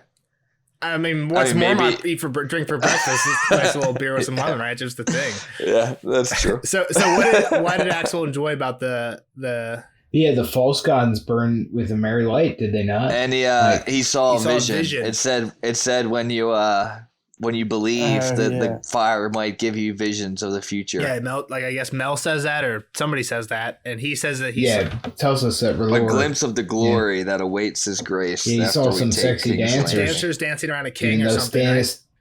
Stannis gives no shits about does his Davos dancers. say it or does he just keep it to himself? He thinks about it. He's like, he would never fucking do that. Like, come on. Stannis doesn't dance. Exactly. And he's like, excuse me, I got to see the king. He wants me. So. Yeah, get the fuck out of my way. He's like, I saw some fire. Yeah, exactly. Yeah, it looked like shit was burning. I had to look away because of the smoke. So he goes inside, and when he's in there, he's at the painted table, which again is just a fucking sick ass room with a huge ass like 30-foot table and a giant like not throne, but like big ass chair where Dragonstone is in relation to actual Westeros, which again is kind of fucking sick. And when he enters, it's Stannis seated there, and Pylos was like by his side. Stannis calls him over to look at a letter. We got a letter. There's a bunch of letters all over the table. Mail time. I was trying to think of how that went. Here's the mail. It never fails. Makes me want to wag my tail. When it comes, I want to wail. That's what you missed. So he goes up. He says, "Look at this ladder." Dude, I think, by the way, if you haven't seen Blue's Clues in a while, it's like email now. It's awful. Dude, I think you're right. I think I saw a thing of like it is. I know it is. Old now. I've had one of those things. Yeah, that's rough. Jeff watches on the reg. Unfortunately, there's a lot of babies and kids running around. There's a lot of babies. So Stannis calls him over and says, "Hey, look at this letter." And Davos is like, takes a letter and looks at it. And he's like, I can't read looks it. handsome enough. Looks pretty. Looks handsome enough, but I can't read the words. And Stannis gets like a little bit not pissed off, but like you can tell he's like a little frustrated. Like, you dumb fuck. Yeah. And he says that while he can't read, Devin, Stannis, and Stefan, so two of his sons are named Stannis and Stefan, two of his youngest, they can read. So they were definitely born after he was knighted, right? They're named Stannis and Stefan. So they can all read already. And basically Stannis says, okay, Pylos, read it to him. The maester took up one of the parchments and cleared his throat. All men know me for the true-born son of Stefan Baratheon, Lord of Storm's End, by his lady wife Cassana of House Estermont. I declare upon the honor of my house that my beloved brother Robert, our late king, left no true-born issue of his body, the boy Joffrey, the boy Tommen, and the girl Myrcella, being abominations born of incest between Cersei Lannister and her brother Jaime the Kingslayer. By right of birth and blood, I do this day lay claim to the Iron Throne of the Seven Kingdoms of Westeros. Let all true men declare their loyalty. Done in the light of the Lord, under the sign and seal of Stannis of House Baratheon, the first of his name, King of the Andals, the Ruiner, and the First Men, and the Lord of the Seven Kingdoms. The parchment rustled softly as Pylos laid down. Make it Sir Jaime the Kingslayer henceforth. Stannis said, frowning. Whatever else the man may be, he remains a knight. I don't know that we ought to call Robert my beloved brother either. He loved me no more than he had to, nor I him. A harmless courtesy, Your Grace. A lie. Take it out. All right, that's good. So I think this is some just like George, like expert carrot. Like we've seen Stannis twice, and I feel like, Kyle, you can tell me better. I feel like we know kind of like exactly what kind of person he is just because of like shit like this. Like those two things are like so minuscule, but like they show you so much about that guy. And it goes back to, I mean, we've been talking about it a bunch now, and I mentioned it earlier in this one, like the the getting of the names right matters to some people so much, and Stannis is one of them here, where he's like I didn't love the guy. Like, we probably shouldn't say that, even though he's being really pedantic about it. Yeah, like, even though, like, who cares? That's what you say about your brother. Like, no matter what, like, you know, in an obituary or in that kind of stuff. Like, you always lie and make it a little more flowery. He's like not insulting, but taking away from like the person that literally his claim comes from, and literally propping up with a sir the person who is like accusing of incest. But that's who they are, though. Like, he's not gonna mince. He wasn't my beloved brother, so why would I call him my beloved It's- brother? And he is Sir Jaime, so why don't we call him Sir And Jaime? Stannis isn't like he says it all the time. People don't love me, but some fans just love Stannis, and I'm one. Like, he's not my favorite character, but he's definitely like he's so interesting, and I don't know. He's just like cool. He's definitely got rules that are there. Yeah, He's so like by the book. It's like he's cut from the same cloth as Ned. Yeah. But even a little bit differently too. I think we had like a 20-minute conversation about this in the prologue, so we're not going to. I was going to say, we had that conversation about honor and it's like justice. The difference between like being honorable and being just, which they both definitely have a lot of, but Stannis is the more just, where Ned is the more honorable. And again, it's not saying that the other one isn't any like one other thing, like, does Stannis even give a fuck about his family, really? Where like Ned is like family, and Stannis is like. But I think if Robert showed him more love, he would have been different. Maybe if his parents didn't die, if he didn't watch his parents die. Well, we hear a lot about in the prologue. There's grudges. Like he didn't want Dragonstone. He wanted Storm's End. But it was even Crescent explains like Dragonstone was the seat. It was the place where like we needed strength. Storm's End was for the child. Yeah. But obviously Stannis took it as a slight. Yeah, but I think that's what I'm getting at. Like, I mean, I think he's only making these corrections to the truth. So, like, if that was the truth, he would have said it. Yeah, exactly. Mm-hmm. All right. So we find out what we're doing with this letter. That's the plan. And it's basically send a bunch with Davos, send a bunch with his sons. Well, first he's like, I have 117 ravens, and we're sending all of them, which I don't think makes sense because the way ravens work is they fly to one castle, so there has to be like out of those 117, like you'd think like 10 of them are like for Storm's End and like 10 are for King's Landing. Like you don't have 117. You don't need to send ravens to Little Lords. You know what I mean? Like you. Nah, fuck it, send them out. Yeah, they'll find someone to give it to. He wants to make sure they get through. Maybe he was gathering ravens all these time. He calls the kids abominations. Yeah, I like this. Yeah, like, I thought that was pretty. Born of incest. I mean, he's not wrong, but it's like what's the definition of abomination? It's like a super, like I said, over the top way to say it, and it kind of goes back to what we were talking about before with like he only says the truth, and I mean, an incest baby is pretty much an abomination. It's not the baby's fault. A thing that causes disgust or hatred. A thing that causes disgust or hatred. I mean. Incest baby. That's I mean, like I said, it's not their fault, but it is kind of gross, people. Right? Yeah. It is fucked up. But again, I'm not going to say happens here. It happens in this realm. Yeah, like the whole family's been doing it for generations. He didn't call the Targaryens in a bunch of abominations, so it's weird. One thing that I recently heard, and I was gonna maybe say it for this post section, but I think we'd say it. One thing that people think is a huge plot hole, like one of the biggest in Game of Thrones, is how does Ned know there's incest in book 1? Like the blonde hair definitely proves that the children aren't Robert's, but like there's no does it really prove it? Well, again, like if anything, it doesn't hit. Like if it hints at anything, it just hints that the children aren't Robert's. It doesn't hint that the father is Jaime. It hints at it. It doesn't prove I'm saying either whatever it does, there's no connection between Jaime. Why is Jaime the father? They might look a lot like Lannisters. Could be part of it. The other thing, my refute is as soon as he confronts Cersei, he says the boys are all Jaime's, and she says like she just says yes immediately. So he might have been guessing there, right? He might not have known. Yeah, sure. Well, the other thing I was going to say is like maybe they have a reputation as well, especially like in the show. It seems like she's banging all the Lannisters, so I mean that probably gets out a little bit.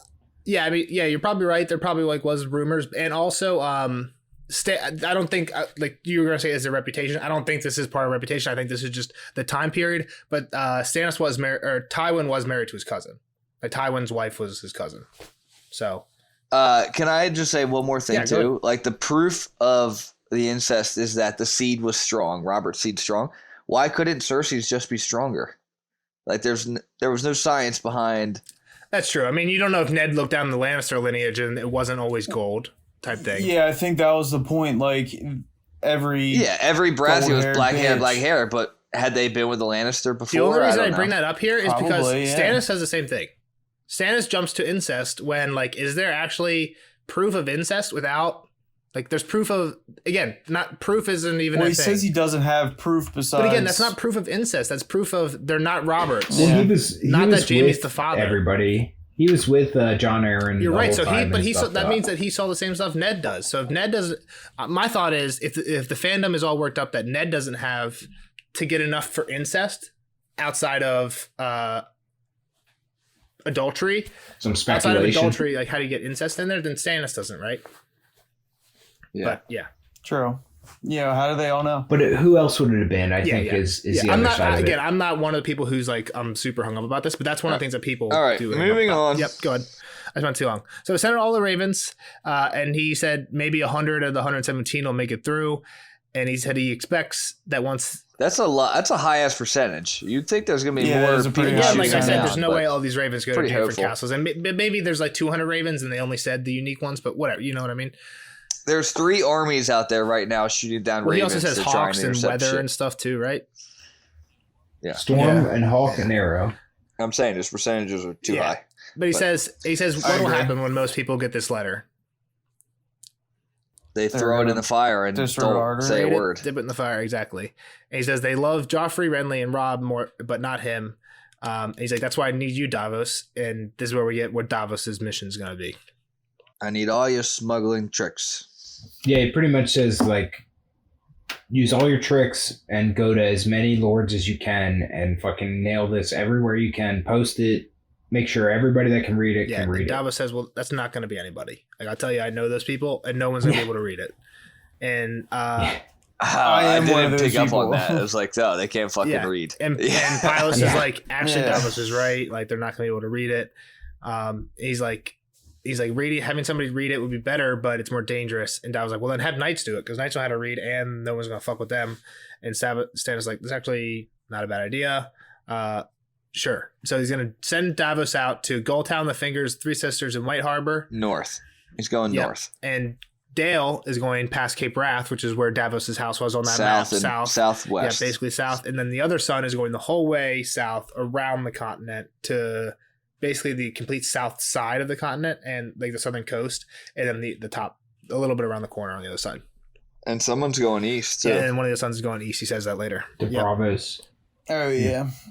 This is, we get a little thought of Davos. You can tell them, but will they believe? Yeah. And the other thing is, Stannis said, the other thing funny Stannis says is he has at least 100 knights who would rather read than fight.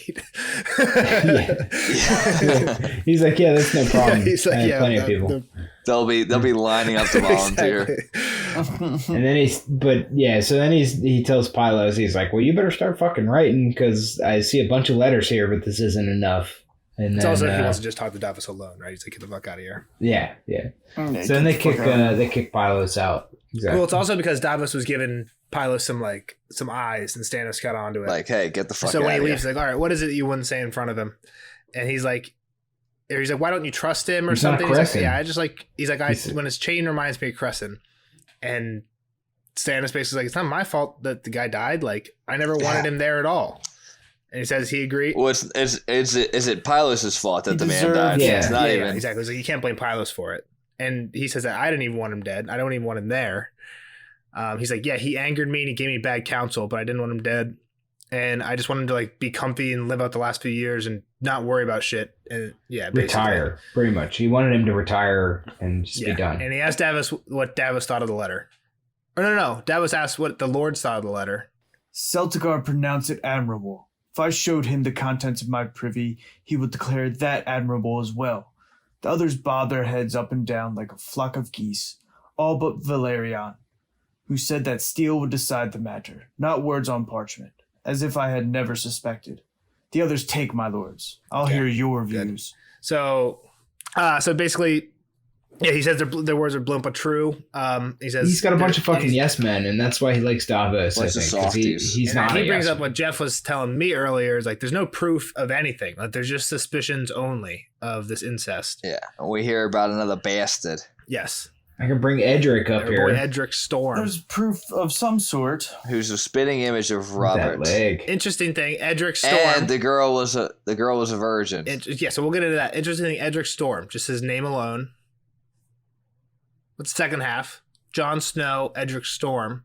Bastards are named for where they're from. We've definitely talked about this, but I don't know if we've had many examples. So he's from Storm's End. He's from the Stormlands, yes. But yes. So we have talked about I know this. we have. We haven't seen a bastard with another name except for Snow, I don't think, right?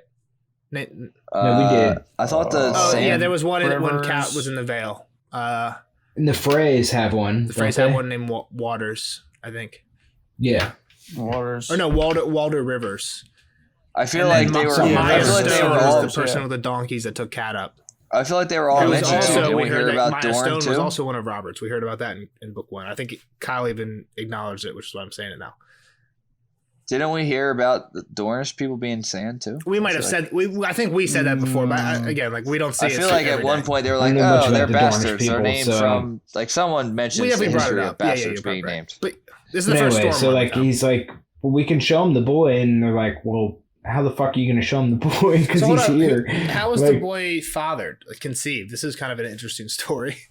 Stannis' wedding night. Stannis' wedding night in the fucking wedding bed that was made for Stannis and his wife. With a cousin. No, King just rocked. With Selyse's cousin. Had to bang a cousin. Oh yeah, that's right, Selyse's cousin. So just like you're at the Robert's wedding, a like man, and whore. she was a you're at the wedding. virgin. There's like the other family there. You know what I mean? How do you know that? They said that. That's They why. That's say part of she's why a they virgin, acknowledged the that's- boy. A maiden when he took her. Yeah, maiden means virgin. Okay. All right, so yeah, they talk about the fathering of Edric Storm, and then basically Stannis says like Jeff said it. He looks exactly like Robert. If they were to see him and then Joffrey standing next to each other, like there's no doubt, like that is proof. There's no question. Yeah. He's like, Yeah. but he's got strong he's seed. like, but we don't have the boy. And Stannis like, yeah, that's Nor is it Stannis proof. like, yeah, that's just one of many difficulties. Like, okay, but you don't Well, tell us how they we're do gonna- have him, right? We need But a it's paternity like- test here. Where's the What do Maury you mean? Povich Hold on, show Kyle. in King's Landing?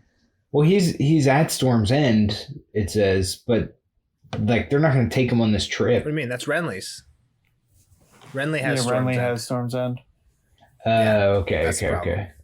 So that's why he says that. He says, I get Dragonstone and Storm's End confused yeah, a gotcha. bunch. And they say, he says, what are you going Understood. to, basically Same. says, all right, tell me what you think about the letter. And Davos's thoughts, first thoughts. I mean, he's like, you might not want to mention this crazy new god you got here. He's like, you might just want to say the Like, seven you might wanna or just old kinda and make it- new. All Yeah. gods, old and new. Yeah, encompass as many people as you can here, and like maybe not make this religious in a proclamation of your new religion here. I mean, what's kind of weird is that the country has already done this, right? So they already have old gods and new gods, and it seems like it's pretty well accepted that there's multiple religions. We have no idea how that happened. That's all before histories we have anything about. I'm just saying, like it has happened because they had old gods, now they have new gods. Yeah. Like, all right, here's the newest gods. I don't think it goes well. Like I think that is a Well, an no, it was awkward definitely a time. big war where like because the new gods Yeah. came. All we really know is the first men came, and then when the Andals came, they brought the new gods, and that's when we hear about I think we've heard a little bit about it, like the chopping down of weirwood trees in the south and stuff like that, right? So I mean, it was a war, but it came to a peace, but it normally isn't taken well. And he says, basically, Stannis says, like, I didn't think you were that devout, Davos. And Davos like, that was going to be my question for you. And Stannis says, he's like, you don't like my new gods any more than my new maester. And he's like, I don't know the Lord of Light, but I know all the ones you burned. They've always protected my ship, and the mother's given me sons. And he's like, your wife gave you sons. Do you pray to her? And he says, it was just wood that we burned this morning. He pretty much just says, "Yeah, it's all for show. I don't care. Can we do a quick whoever's going to thing help me on- the most right now is who I'm trusting." Let's give another quick thing on Stannis quick about about the seven. Like Davos mentions, oh well, they gave me sons. They didn't give Stannis That's sons. true. Like all his sons. Ooh, that's true. So I didn't think about that, but Stannis could be- probably definitely he might did just think be about bitter. that. Yeah, Stannis definitely would think about that when he was saying that. Well, That's even what I was going to say. Though I think I mentioned earlier that I was something about Stannis talking about the gods later, and that was pretty much like, sure, I've tried them, I've been through them. They didn't really do much for me. Yeah. So why not try the new shit? Like this lady right now is promising me all this good stuff. She's here. She seems to be so far truthful or at least helpful. So Powerful why not just let her go? In her own way. Like I don't care either way. It's the Proud Wing metaphor. Why not try the Proud Wing metaphor? The hawk at the end. Yeah. Yeah. The next thing that Davos brings up is like, I don't know this name or lore. That's a goofy name. Like, it's not that fucking goofy. It's hard to say. Like, think of all the goofy ass names we've heard on this fucking. Well, he also points out when Santa says it was just wood they were burning. It sounds weird in this tongue or something like that. That's a little bit later. He says Davos also says when Santa says it was just wood, he's like, yeah, but like the Septons fed me. It's like when I was an orphan, or like not an orphan, but I was a beggar in Flea Bottom. Like the Septons fed me. And basically he tells Stannis like, why the fuck are you getting pissed at me? Like, don't get mad at me. You asked me my honest thoughts on the letter. I'm telling you my honest thoughts. And like, whether you like it or not, like, you know, it's true, right? He's like, you give me the truth. The people will not love you if you switch the gods on them. And this word's like, even the name sounds queer in their tongues. And that's when he gets a little bit pissed. And he's like, the people never loved me. How could I lose what I never had? Right. Poor guy. And he's like, I stopped it. Kind of like he tells like Davos, like, I don't give a fuck about any god. I stopped believing in all that shit when my parents died. When I literally watched my parents' ship get destroyed. We heard about this a little bit in the prologue. When Windprow got destroyed in the bay, he says the Septon and the High Septon in King's Landing told him that all goodness and justice comes from the gods, but Stannis says that all that he ever saw was made by men, which again gives a little bit of light into why Stannis is the way he is. He's just like, I don't know. He's not trying to just do goodness, but he's just like, he just plays by the book, right? Mm-hmm. Yeah. And he's like, then why this new one? Why would you, and basically like, why the new one? Like, if you don't believe in any religion, what's the point of this? Like, why are you putting so many eggs in this basket? Well, who cares? Pretty much. Yeah. I know little and care less, but she's powerful. Like, you can't deny she has power. Yeah. Yeah. When he says that the priestess has power, Davos says that, yeah, but Creston had wisdom. And Stannis is like, yeah, well, his wisdom and your wiles, never did shit for me, right? He's like, when I sent you to the Stormlords, I was a fucking beggar. Yeah. He's like, I'm not doing that shit no more. The Red Woman's getting shit done. You didn't bring me back like, shit. There's 4 kings right now, and out of all of them, I have the least men and the least money. So he's gonna go for fear, basically. He's like this is the greatest. This is Michael Scott. Would you rather be feared or loved? I want them to fear how much they love me. We definitely talked. We said this one in the podcast. I'm 100% sure of it. I'm 100% sure of it. Fear how much they love. And he's like, half the men are too afraid to even say her name. People that know her, yeah, exactly. Like maybe they're scared of her. And he says a sorceress who can inspire such dread in grown men is not to be despised. And he's like, he means to find out if she can do more. And this is where we get a cool ass hawk story. The cool quote. You know what's pretty fucking cool is that they are training hawks to like hunt for them.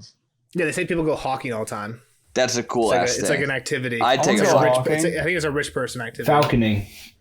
It's definitely 100%. A thing. Yeah, I mean we're all lowborn here. We go like parroting. We get parroting. All right, Glow, give me the best Stannis ever.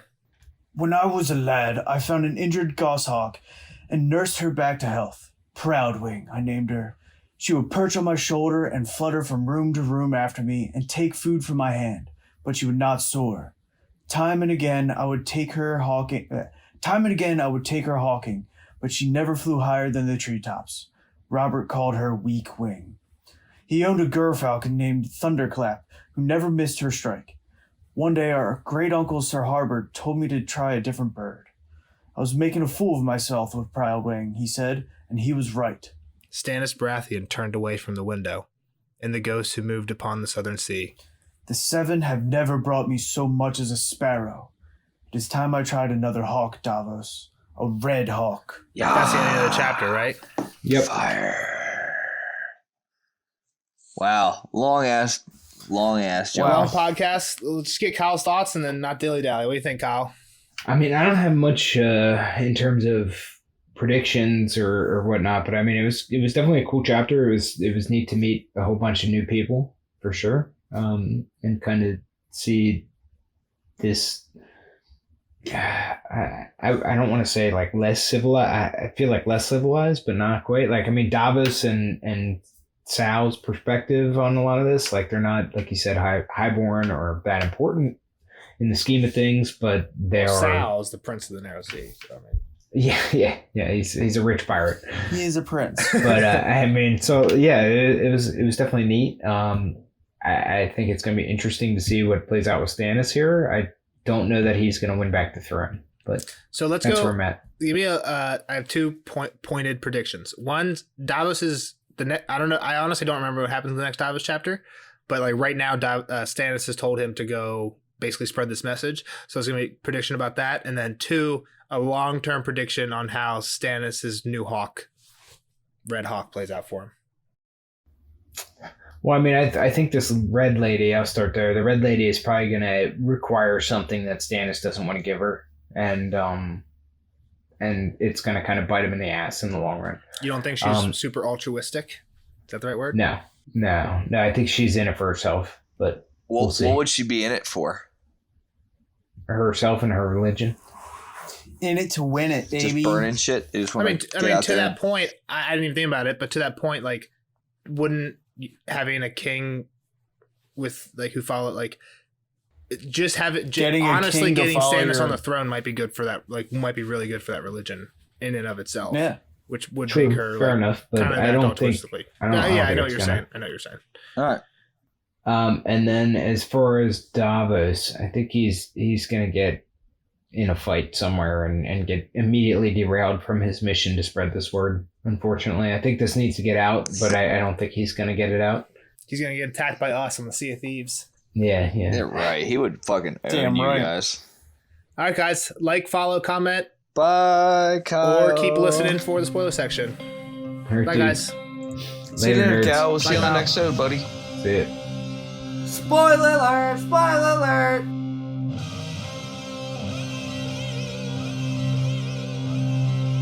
Spoiler alert! Spoiler alert!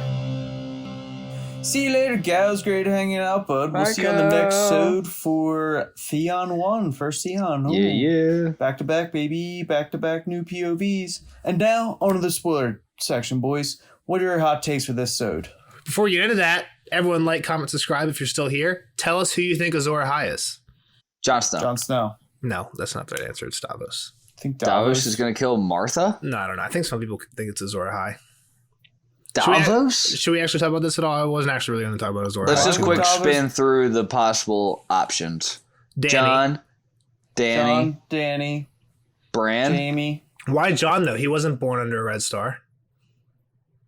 The thing is, we don't even have the quote that most people refer to, I think, when they talk about Azor Ahai. Was Davos born under a red star? Amid salt and smoke. It's Drogon. It's a fucking dragon. Dragon's Azor. Drogon's Azor Ahai. It's Theon. It's fucking Theon. What was Theon? What was Theon He was reborn? saltwater. I don't know. Under a red star? Yeah, it was a red fucking light there, fucker. There's a part where it says, I play... There's a few here. I pray for a glimpse of Azor Ahai, and R'hllor shows me only snow. And it's capital S. John. Capital S. When the red star bleeds, the darkness gathers. Azor Ahai shall be born again amidst smoke and salt to wake the dragon out of stone. So Dany wakes dragons out of stone eggs. So smoke, obviously, from the fire. Salt from her tears, or I'm sure that's what people say, probably. From her... Maybe from her breast milk that was sputtering around. It's got to be salty. Yeah, when Tyrion's talking to Halden Halfmaester on the boat, Halden says, the dragons have come to carry her to glory. Tyrion says, her, Daenerys. Halden says, Benero has sent forth word from Volantis. Her coming is the fulfillment of an ancient prophecy. From smoke and salt she was born to make the world anew. She is Azor Ahai returned, and her triumph over darkness will bring a summer that will never end. Death itself will bend its knee, and all those who die fighting her cause shall be reborn. So, do you think it's Dany, Nelson? I think it probably doesn't matter. I think it's like Do you think it has to do with like what Could we're be actually? a three-headed dragon. Could be three of them: Snow, Daenerys, and Stannis. So like, I don't know. A lot of people, Stannis. a lot of like the game, like the hardcore Game of Thrones people who make like videos and stuff. I'm sure that they do videos on like who might be Azor Ahai. But like one of the major things that they all talk about is like George has this thing where like prophecy doesn't really matter. I guess if you read a lot of George's other books, like prophecies aren't really fulfilled. It's more about how prophecies affect Dictate people. how you live. Exactly, but and there's a really big quote that's coming up in a few in the next or the chapter after that. I think Brand chapters. Once he starts like doing some of the green shit with Jojen, but basically Jojen's. It's when maybe it's even later when they leave the thing. But Jojen's saying like, oh, you can't change anything, and Mira says basically like, what's the point of of sending a prophecy if you can't change it? You know what I mean? So like, why? Like what is the point of it at all then? And it's weird because later, what happens? I think that's a quote that comes up soon. But later, what is Jojen's like whole thing? Jojen, dude, I don't like when they leave remember. Winterfell, what's his whole thing? There's Gotta a get decision you to when the they're tree. like, You gotta get you to the tree. we got to go north, and why? Because he's dreaming of it. I don't know. Exactly, he's trying to actively fulfill the dream. Okay. Right. So like, So I don't know if this is so to your philosophy. point, he could just be like not that. going with it. Like, fuck that dream. So if I'll go south. Well, here's the thing. If I just say, what's Mira's question? What is the point of sending you dreams? And let's leave off the second half. If you it's can't- going to happen anyway. there's two reasons why you would send somebody a thing. Either You're to trying to prevent send it, him, or to get him to get him think to do about it, it. right?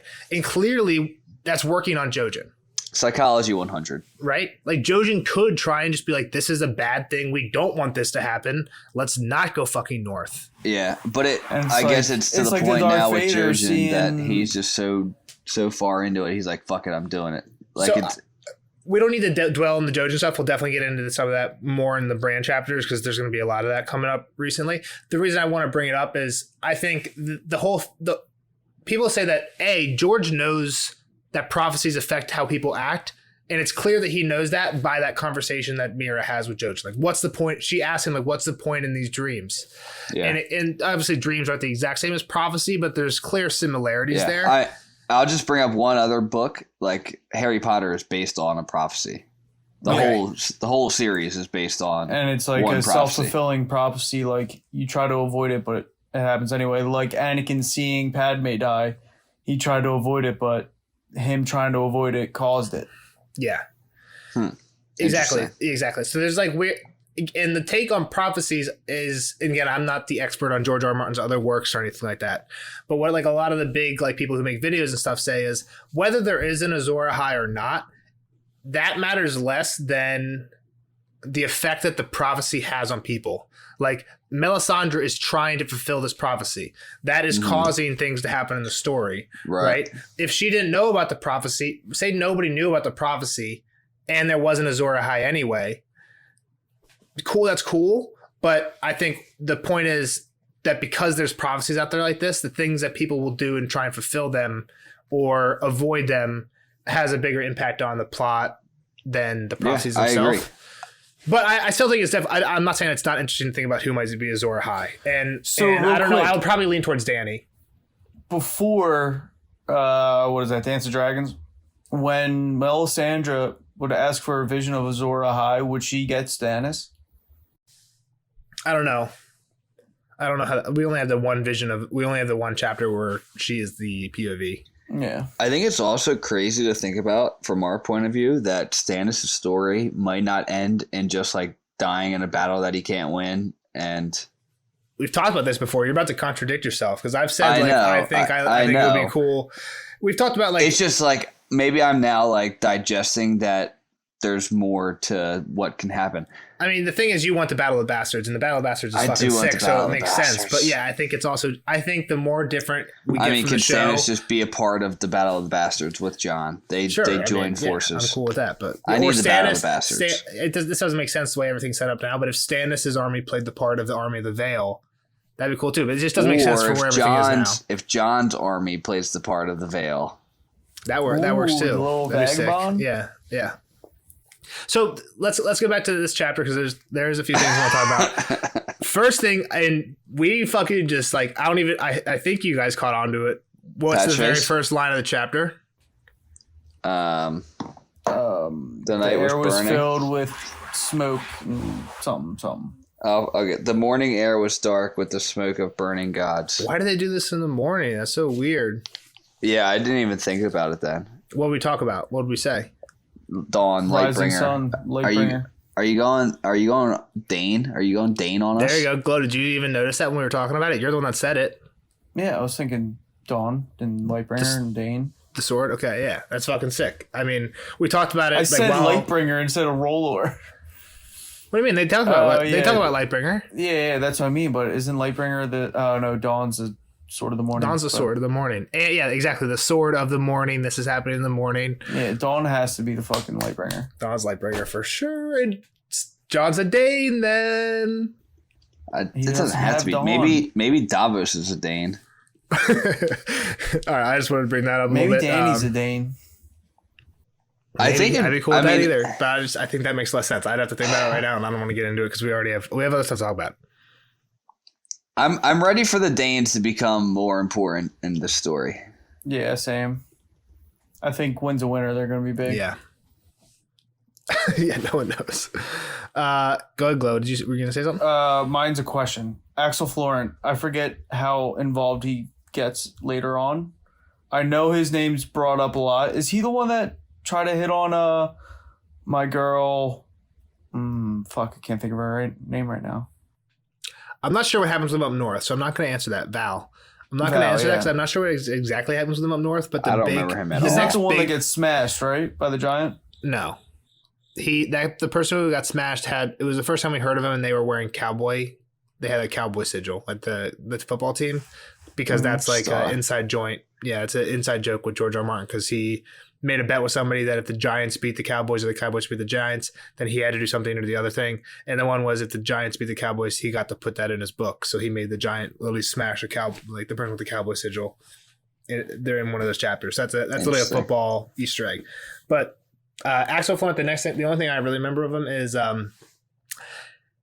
it's funny because Kyle said a lot of stuff that I wish I should have taken notes on because it relates to a lot of stuff that happens in the future. Kyle's doing good with like some past shit today, dude. So he was saying like the one thing he was saying was Davos wants to kill Melisandre, but he doesn't think he can because like where would a smuggler succeed? Where the mace it's in the thing, but Kyle's talking about it. In the next the first chapter in Clash of Kings is Davos washing up on the rock after the Battle of Blackwater. I have a quick question. He doesn't go on this mission, right? They go to Blackwater. Blackwater is like the last Davos chapter of the book. I honestly don't remember what happens in the middle. He doesn't go north and start posting letters. Yeah, he sends Shadow Baby. They send Shadow Baby. That doesn't happen for a while because, like I told you guys in the last chapter, the next thing that happens for Stannis is he goes to Storm's End, somewhere near Storm's End, talks to Renly. Then the next Lily talks to Renly in a cat chapter. The next cat chapter, Renly dies. Yeah. Right, with the shadow thing. The Davos chapter after that is Davos rowing him into Storm's End. So that's like we got a while for them. That's 2 more cat chapters. So like that's going to be like halfway. That's over halfway through the book. Yeah, so I'm thinking there might be another Davos chapter before then. So maybe he does go north to post some. Yeah, it's probably there just might like be a boring something. chapter. Yeah, I'm not sure. There might be I don't something. remember anything about him going anywhere to start reading letters, but me either. I'm sorry for cutting you off. I forget what I was talking about. Davos having the strength to kill Melisandre. Yeah, and he wakes up. So this is the first Davos chapter of this book. The first Davos chapter of the next book is him waking up on the spire outside of Blackwater Bay, where he's like been dying for like 2 weeks or a week or 2 weeks or something because he just washed up there, and he decides like I'm gonna kill he thinks the mother sees a vision of the mother talking to him, and he thinks like I'm gonna kill Melisandre. And like that's the next thing he does. And what the only reason I wanted to bring that up is because Kyle was literally saying like he wants to kill her, like he should just like kill whatever Kyle was saying, it really images what Davos is thinking in that first chapter. So there was a lot of stuff Kyle did. The other thing, Abomination, Kyle brought up. That word, and he like stopped us from going ahead to bring it up. That word is not used much in this, and it's literally only used for incest and people who war against other people. Yeah. So in the book, in all the books, in all the books, yeah.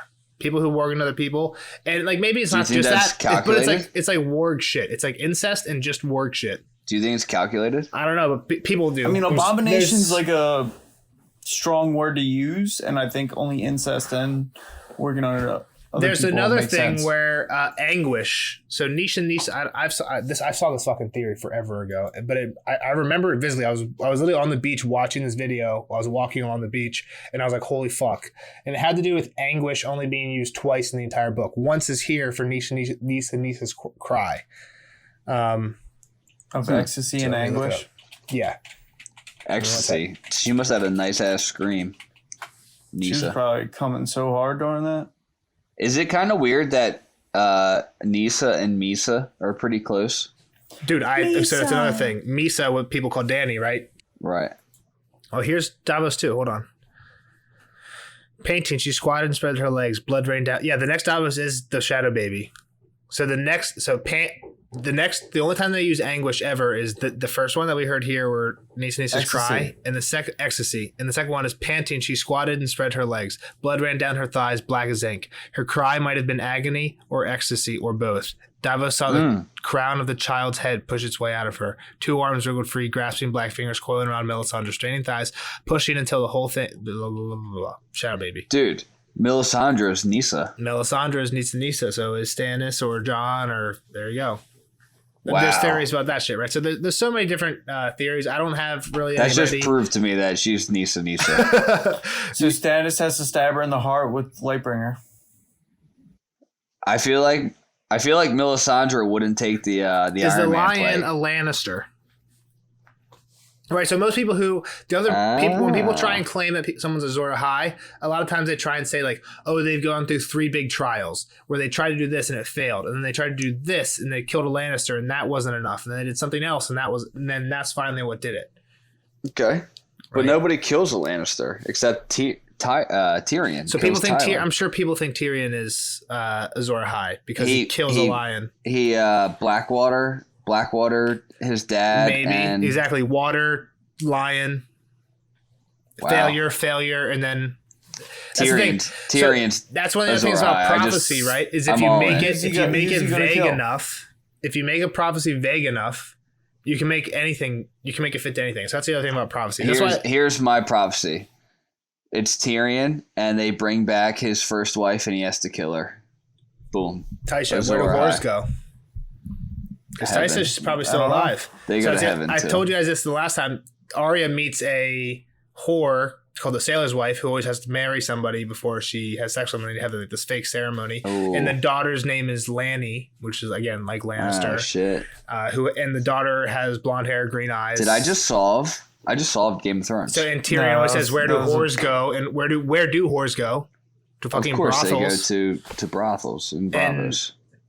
Well, it's a brothel somewhere, and Arya's at a brothel. So, I mean, a lot of people think that might be Taisha. But yeah, we're getting very off traffic. I just solved Game of Thrones. I have a quote here. I don't know why I have it. I haven't even read it yet, but I'm going to read it, and then we'll talk about, hopefully I know why I have it. Pale flames lit gray at the sky. Dark smoke rose, twisting and curling. When the wind pushed it towards them, men blinked and wept and rubbed their eyes. Allard turned his head away, coughing and cursing. A taste of things to come, thought Davos. Many and more would burn before this war was done.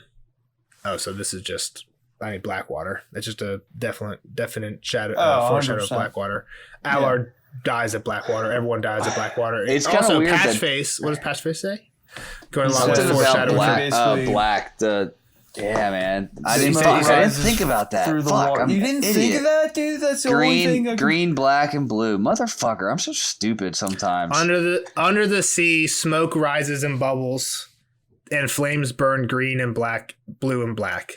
Under the sea, which is actually like the flames do burn under the sea. Blackwater. Yeah. I just solved the whole fucking book, and I didn't even pick up on. The thing is, I knew Patchface had some weird shit, but I didn't. You don't always got to look for foreshadowing for like the series. Also, like you got to think that a lot of times, like they do have to make the book complete. So look for foreshadowing for the end. Like there's a lot of Ned death foreshadowing. I'm sure there's a lot of Blackwater foreshadowing throughout this book. Yeah. just because like That's obviously it. you don't know Bam, about we it. just got it, and There I'm you a go. fucking idiot. We don't even But need to read I the did book anymore. solve the whole book. But How'd you do that? I don't know. He thinks Tyrion's gonna kill Tyrion's Tysha. gonna kill Tysha. So at the beginning, when the fires are burning, right? There's a thing where the dragon and gargoyles. It says like the fires make the awakening. the dragon gargoyles stir or awaken or something. Mm-hmm. Yeah, I Danny. mean, that's weird. I didn't really get it. I mean, the dragons are awakening. The No, I beasts don't were have much. they're already awake. Yeah, exactly. But like, actually, I think the timeline. Yeah, this takes place way after. But I don't know. Trembling, stirring. Maybe they're just growing. They're becoming bigger. Maybe she's getting her strength back to go to Karth. Well, we haven't even heard of Danny yet in this book yet, right? So Yeah. basically, the last thing we heard of Danny was the dragon started stirring.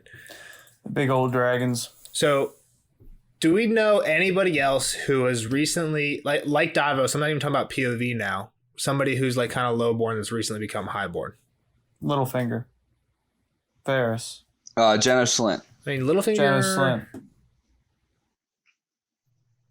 I guess. Varys doesn't even have land. Littlefinger's I'll had accept- land for a while, but yeah, I'll accept Littlefinger and Jenna Slint. those are all That's the pretty good. other one. The one I was thinking of was, it just seems kind of like the way he was raised. Like, do we know of anybody else being raised in a similar way? Aegon. The person I was thinking of was Sandor's. You guys probably don't even remember this. Sandor Clegane. Sandor's grandfather was raised to knighthood when the Lord of Castle Rock was attacked by wolves, or was attacked by something, and the Cleganes were just the kennel masters, and he was out there with the dogs, and all the dogs saved him from whatever it was trying to kill wolves or something. I And then he didn't know that at raised all. the Clegane to his he raised him to knighthood, and that's why the Clegane sigil is The three three dogs. dogs. Just like Davos's is like a Onion. Onion. So I don't know. I just thought about that. Onion. I wonder if there's any parallels between like Sandor and Davos. They're both like, we don't get POVs from Sandor, but they're both Yeah, but kind of act lowborn, like down in the smuck. Sandor definitely thinks a little bit higher of himself, but at the end of the day, they're both pretty good guys. I mean, I don't even know. Sandor's pretty rough. yeah, I don't know about Sandor being a good So guy, dude. the one thing I want to talk about is there was a theory I told you guys in the first book that you guys really liked, where about the dragons with Danny and Danny being the sun and stars, and Drogo the other way around. Drogo being the sun and Danny being the moon. Danny's the moon. And there was this like prophecy that, oh, the sun got too close to the moon and the moon cracked open and all these dragons flew out. Right? Okay. And you Yeah. guys were like, Yeah. oh shit, because then Danny walks into the pyre with Drogo and then the dragons come out. Well, he says, Nisa, he said to her, for that was her name. Bare your breast and know that I love you. Best of all that is in this world. She did this thing. I don't know why. I cannot say. And Azor Ahai thrust the smoking sword through her living heart. It was said that her cry of anguish and ecstasy left a crack across the face of the moon, but her blood and her soul and her strength and her courage all went into the steel. So I don't know, like her. Yeah, but Danny her doesn't have a scream- crack. The prophecy is that the moon gets too close to the sun and cracks open and 1,000 dragons came out. So Okay. and her scream is a moon cracking. Again, it seems like definitely seems like a Danny thing to me. And all her strength went into the steel dragons that they birthed. I don't know. I wasn't going that far, but I just thought it definitely seemed like the moon cracking had something to do with the whole Danny dragon thing. We had one of the other things I had was Sword of the Morning. Oh, one last thing. This one's like not the brought that up. biggest, but it might take a while to talk about. There's comparisons where people make comparisons between the Stark family and the Seven Gods. Huh? Have you guys ever heard this, Glow? Maybe you've I heard haven't this. heard a thing about the this. mother's Catelyn. See, sometimes I like just being in the spoiler section because Father- I haven't heard shit either. The And I'll father's never, Ned. ever look it up. Maiden, The Smith. Sansa. Smith's the hard one normally, but Warrior Death. would be Rob. John The is encountered in stranger's this. Arya. Stranger would be Arya. So then you would send people. The two are Crone and Smith for Rickon and Bran, and most people say Bran is Crone because, like, obviously He's got some weird shit And going then on. again, the Who thing does people that? say is Who we does just, that make? Rickon? the Smith. People just say we don't know enough about Gendry. his story. Maybe he rebuilds the North after everything's over. Nah, Shit he's like that. dead. And He John, dies. John, people don't account for John. But the only Okay, reason so I'm bringing this Rob's up the is warrior. because the there's a lot of stuff. I guess I'm not super deep on this theory, but I guess a lot of stuff that happens throughout the books where people talk about the father or the mother and stuff, it can also be noted about the same thing is true about when you talk about the Stark family as a whole. And here, the father is the first one to fall, and Davos even takes note of it, like when the fires are burning, and people think it's a reference to Ned being the first of the Starks to die, and that people think that potentially they'll all die. Nah, can't. Arya doesn't die. People think they'll all die. And also, one of the other things about, again, all men must die. That's the only relation to this chapter. But the other thing that people think, I guess, that I'll just point out about the Stark and Seven theory is that they all end up doing the opposite of, like, kind of they at the beginning of their arc, they kind of stand for the god that it is, right? Ned's all about honor and like divine justice, which is what the father stands for. But right before he dies, he literally he throws all that out the window and then dies. Fuck. Robb is about like the warrior and being strong and stuff, but right before he dies, he gets killed at a wedding, and like everything's going horrible. Kat, who's all about the mother and nurturing and taking care of your children, at the beginning, slowly all her children die, or she thinks they're dead. She doesn't protect and she any of sees them. Robb die in front of her eyes. Sansa, who starts off as the maiden, again, we don't know where she dies, but she's obviously clearly doesn't believe in like sing songs and everything's happy she's anymore, still, which is what the maiden's all She's gonna about. become Purity. a big old slut. Exactly. She's and still and Ari, that's a where maiden, though. that's where people start to get into like kind of some far-fetched theories with like, if everyone goes away from it, Arya started off as this like hardened, fuck everything, kill everybody type of thing. Septon. Somewhere she's gonna people don't She's know. gonna find flip the religion. script. Arya's gonna find religion. Or flip the script. Yeah. I don't know what the crone does, but The crone is like foresight and wisdom, and Bran is like, He's gonna have ditch really the good, Raven. somehow he's gonna like be evil, or like he tries to affect the past and he can't do it, or whatever, some shit. Or So real quick, since you brought this up about the Starks having and again, I'm not deep on this theory. I've watched I've read like one or two things and watched one video, but Starks having relation, especially to these statue gods, like Ned falling first. The mother has a sword thrust through her heart. yeah. So whoever kills Lady Stoneheart, maybe that's Lightbringer that stabs her in the heart to kill her. So that was another thing I was thinking, is if John ends up you stabbing. think Lady Stoneheart actually dies? I was thinking about Lady this Stoneheart's Can earlier. you gonna kill die. a dead person? I was thinking that Lady Stoneheart could Beric be. Dondarrion died a bunch of times. Lady Stoneheart could be True. maybe Nisa, and it'd be sick if John stabs Lady Stoneheart, like, and Lady Stoneheart is Dude, doing it absolutely. willingly. Like, Nah. because Barrett gave his life into Lady Stoneheart. If she could somehow like knowingly let John stab her and put that into Dawn, again, I don't know, but some weird shit like that. I could see Lady Stoneheart somehow being Nisa. If it was John, just because there's the whole mother thing, like you said, the Misa thing, I think has to have something to do with it. So if it's not just a too wife, close if it's for a it not mother to- instead, right? Like And Nisa versus Misa. it's a weird line when sounds like a Salador. rumor. It's a weird line when Salador says Nisa. He said to her, for that was her name. Right. Like it can't be. It's not. Like, yeah, you it's would probably call your Nisa. wife by your name, but you also call your mom. You don't call her by her name, right? So if you're saying, "Mom, come here and bear your breast," it's almost more understanding that a mother would do that than a wife, right? A mother would do that for like let her son kill her than a wife. Again, it's a stretch, but the whole like motherly love, what we see in these books where Cersei's like, I would like that kind of shit. So I don't know. There's definitely a lot of cool Azor Ahai shit. Yeah, I don't have much, and we went long, so I don't want to dilly dally. But anything else you guys got? Jeff, you got anything else? I mean, unfortunately, I read while Yeah, you had a long day. I had a long day, so I didn't take notes. But We're mid-hurricane recording. We also haven't recorded in a while. Jeff's been mid-season, so it's tough to get just some finding records some in. time. I just solved the book though. Tyrion is. Well, the thing was, we had like Nisa. 3 in the tank. We had like 3 or 4 in the tank, and they're all Yeah. out now. We have it's like one. perfect. We have like 1 to spare, so we got to be good. Yeah, Maybe get Jeff. 2 in. Any updates on our characters? Yes. Oh fuck! I should have got Kyle. I have to. So I got everything about the descriptions, and now I'm thinking, let's sign off before we talk about this. All right. All right. We Well, ain't got that's anything it else for to the talk about, spoiler guys. section. Everyone, please make sure you like and subscribe on Spotify, YouTube, and the other one, iTunes. And then if you're watching or listening on iTunes, please be sure to comment and also leave a review. But we'll see you on the next episode for Theon 1. Cast your likes upon us. Because the night is dark and full of subscribers. Bye, guys. See you. Bye.